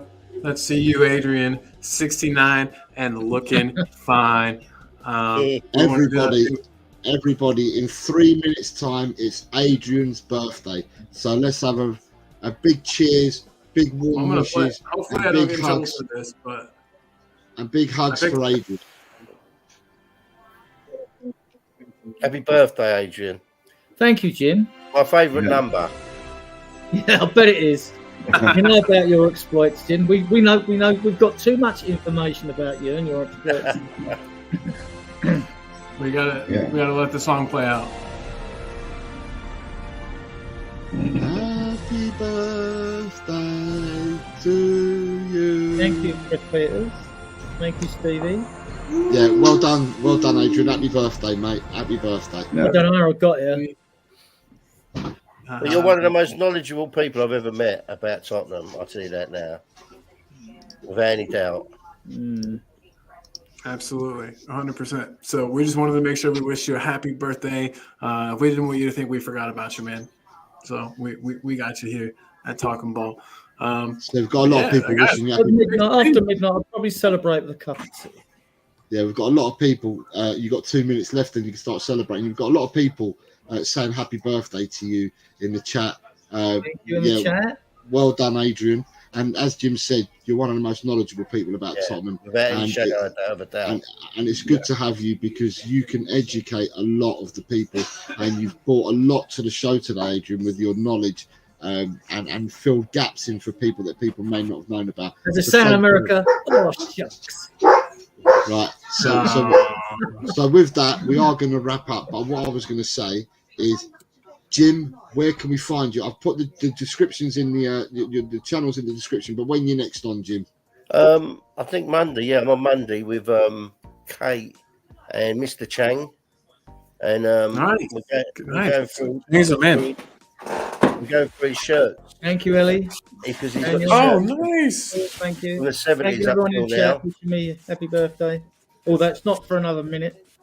So we're going to go through his shirts, and he's going to talk to us about all his shirts and what they mean to him and his favourites. And It's a brilliant idea. Lovely man, absolute lovely man, and another one very knowledgeable, not like Adrian knowledgeable, but very knowledgeable about Spurs. What I'll do is I'll post in the Talking Ball chat. Have you ever seen a picture of all Spurs football shirts throughout their history? Not all of them, I haven't. No. I've got a picture actually in the photo section of my group. I'll post it and you'd be surprised. You'll see where some of the colours have come from, like, you know. Yeah. And he actually put the cockerel. It was Spurs, like I think it was like Antonio Spurs in America. It was actually Spurs eventually, and then because Spurs were on a cockerel, that's how we got the cockerel for the cockerel fights and the Spurs. Yeah. The first time actually we had the shield with the cockerel was in the 1921 Cup final when we beat Wolves 1-0 at Stamford Bridge with a Jimmy Dimmock goal. Yeah. So yeah, but I'll post that picture. Then you can expand it and see what it is. Like, yeah. So yeah, we've got the links in the chat for Jim, for Jim's channel, just a girl who loves Spurs. So we've got the link in the chat. So people that haven't subbed already, please go over and sub to Jim, to Kate, and to Ellie over there. They provide great content. So yeah, go and subscribe to them. And Adrian, when are you next to me about? Where can you be found?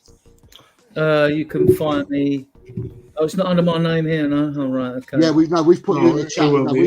We wanted you to verbalise it. We've put you in the description as well. You can find me in. Your admin's on it. The people in Talking Ball. You can find me in Spurs Diehards, TTID space Yid Army on Facebook. The group there's gone to 13,200.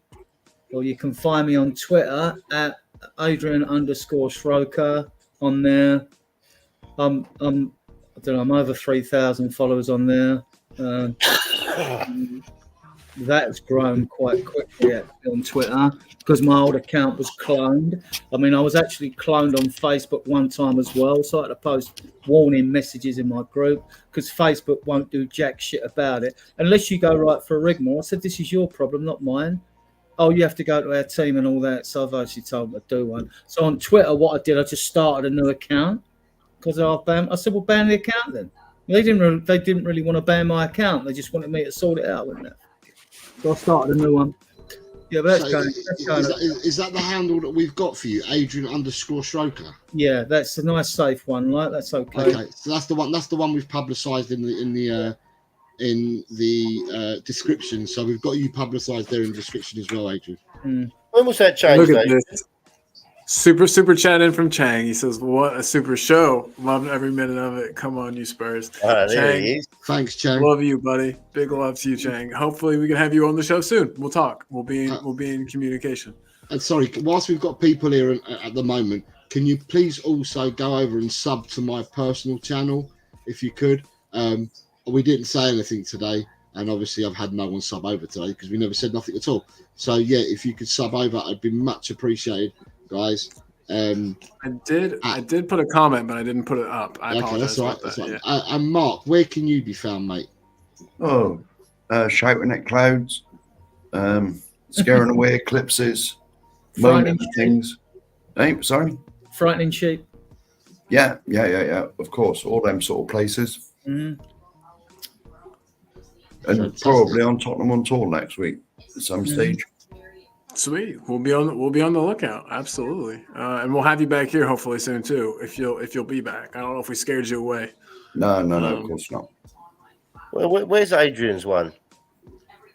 That when you go to the right, so when you open up the thing on YouTube, down the bottom it's got the description. It's got your channel, my channel, and Adrian's handle on there. It's got all three. Yeah. Right. So when you open up, Yeah, I see it in front of him now. Sorry. yeah, it's all linked. It's down the bottom. It's only if you, I mean, like, there's a lot of, I understand when people don't use Facebook and all that, but I never wanted to like host a podcast personally, right? So I prefer, I can write down a lot of my stuff as soon as I get any information up, I'll put it in the group, put it on Twitter, and yeah, there's some interesting news coming out. We might have that Noosa guy during the middle of next week.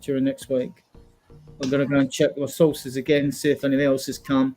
It's not correct, but the talks are ongoing.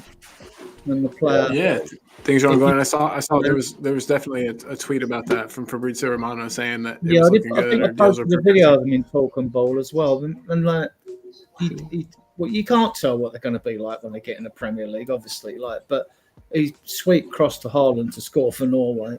He's of Nigerian descent, but a Norwegian nationality, like, you know. I've got a load of balloons come up. Right, so as I said, thank you very much, everyone, for being on the show today. It's been absolutely brilliant having you, knowledgeable guys. Yeah, it's been good fun. And really good. The people that we've got here that have joined us today, these three gentlemen, are an absolute asset to the community. And it's brilliant having them all on. So thank you very much. Well, I've got to say, Adrian carried me a little bit today, so I appreciate that, Adrian. And me. Adrian's the man. He carries me all the time. Yeah, so you'll have to hit the notification button if you want to know when Talking Ball's back on. We've made no plans. I believe that tomorrow we're going to have a day off and chill. I don't know. Day off, you lazy. Sorry, Monday. Monday we'll probably do a show, a quick show, only because it's predictions. I know predictions finish on Monday night, don't they? So the predictions will probably roll on into Tuesday because there's a game on Monday night. So we'll probably do a show. Who's playing tomorrow? West Ham? There's 2 games tomorrow. Yeah. West Ham. And the last game on Monday is Brighton Wolves. So Liverpool are playing tomorrow against Bournemouth, and West Ham are away to Sheffield United. Yeah. So you'd have to hit the notification bell to see when the next one. And we're definitely not on tomorrow. So, but listen to everyone in the chat. Thank you very much for having us. Thanks for having us, Jose and Colin. Thank you very much. A pleasure. Absolutely. Thank you guys for being here. Thank you guys. And 100%. I'm going to finish as I always do with "Come on, you Spurs." Come on, you Spurs. In Ange we trust. In Ange we trust, and I'll play us out with the James Madison song. Thank you, everyone.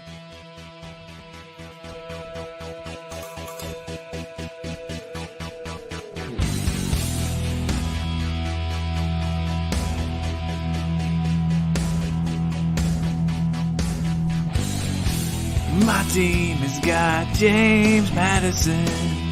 James Madison is what we need. Whoa, thank God we got James Madison. This kid plays ball like you would never believe. Whoa.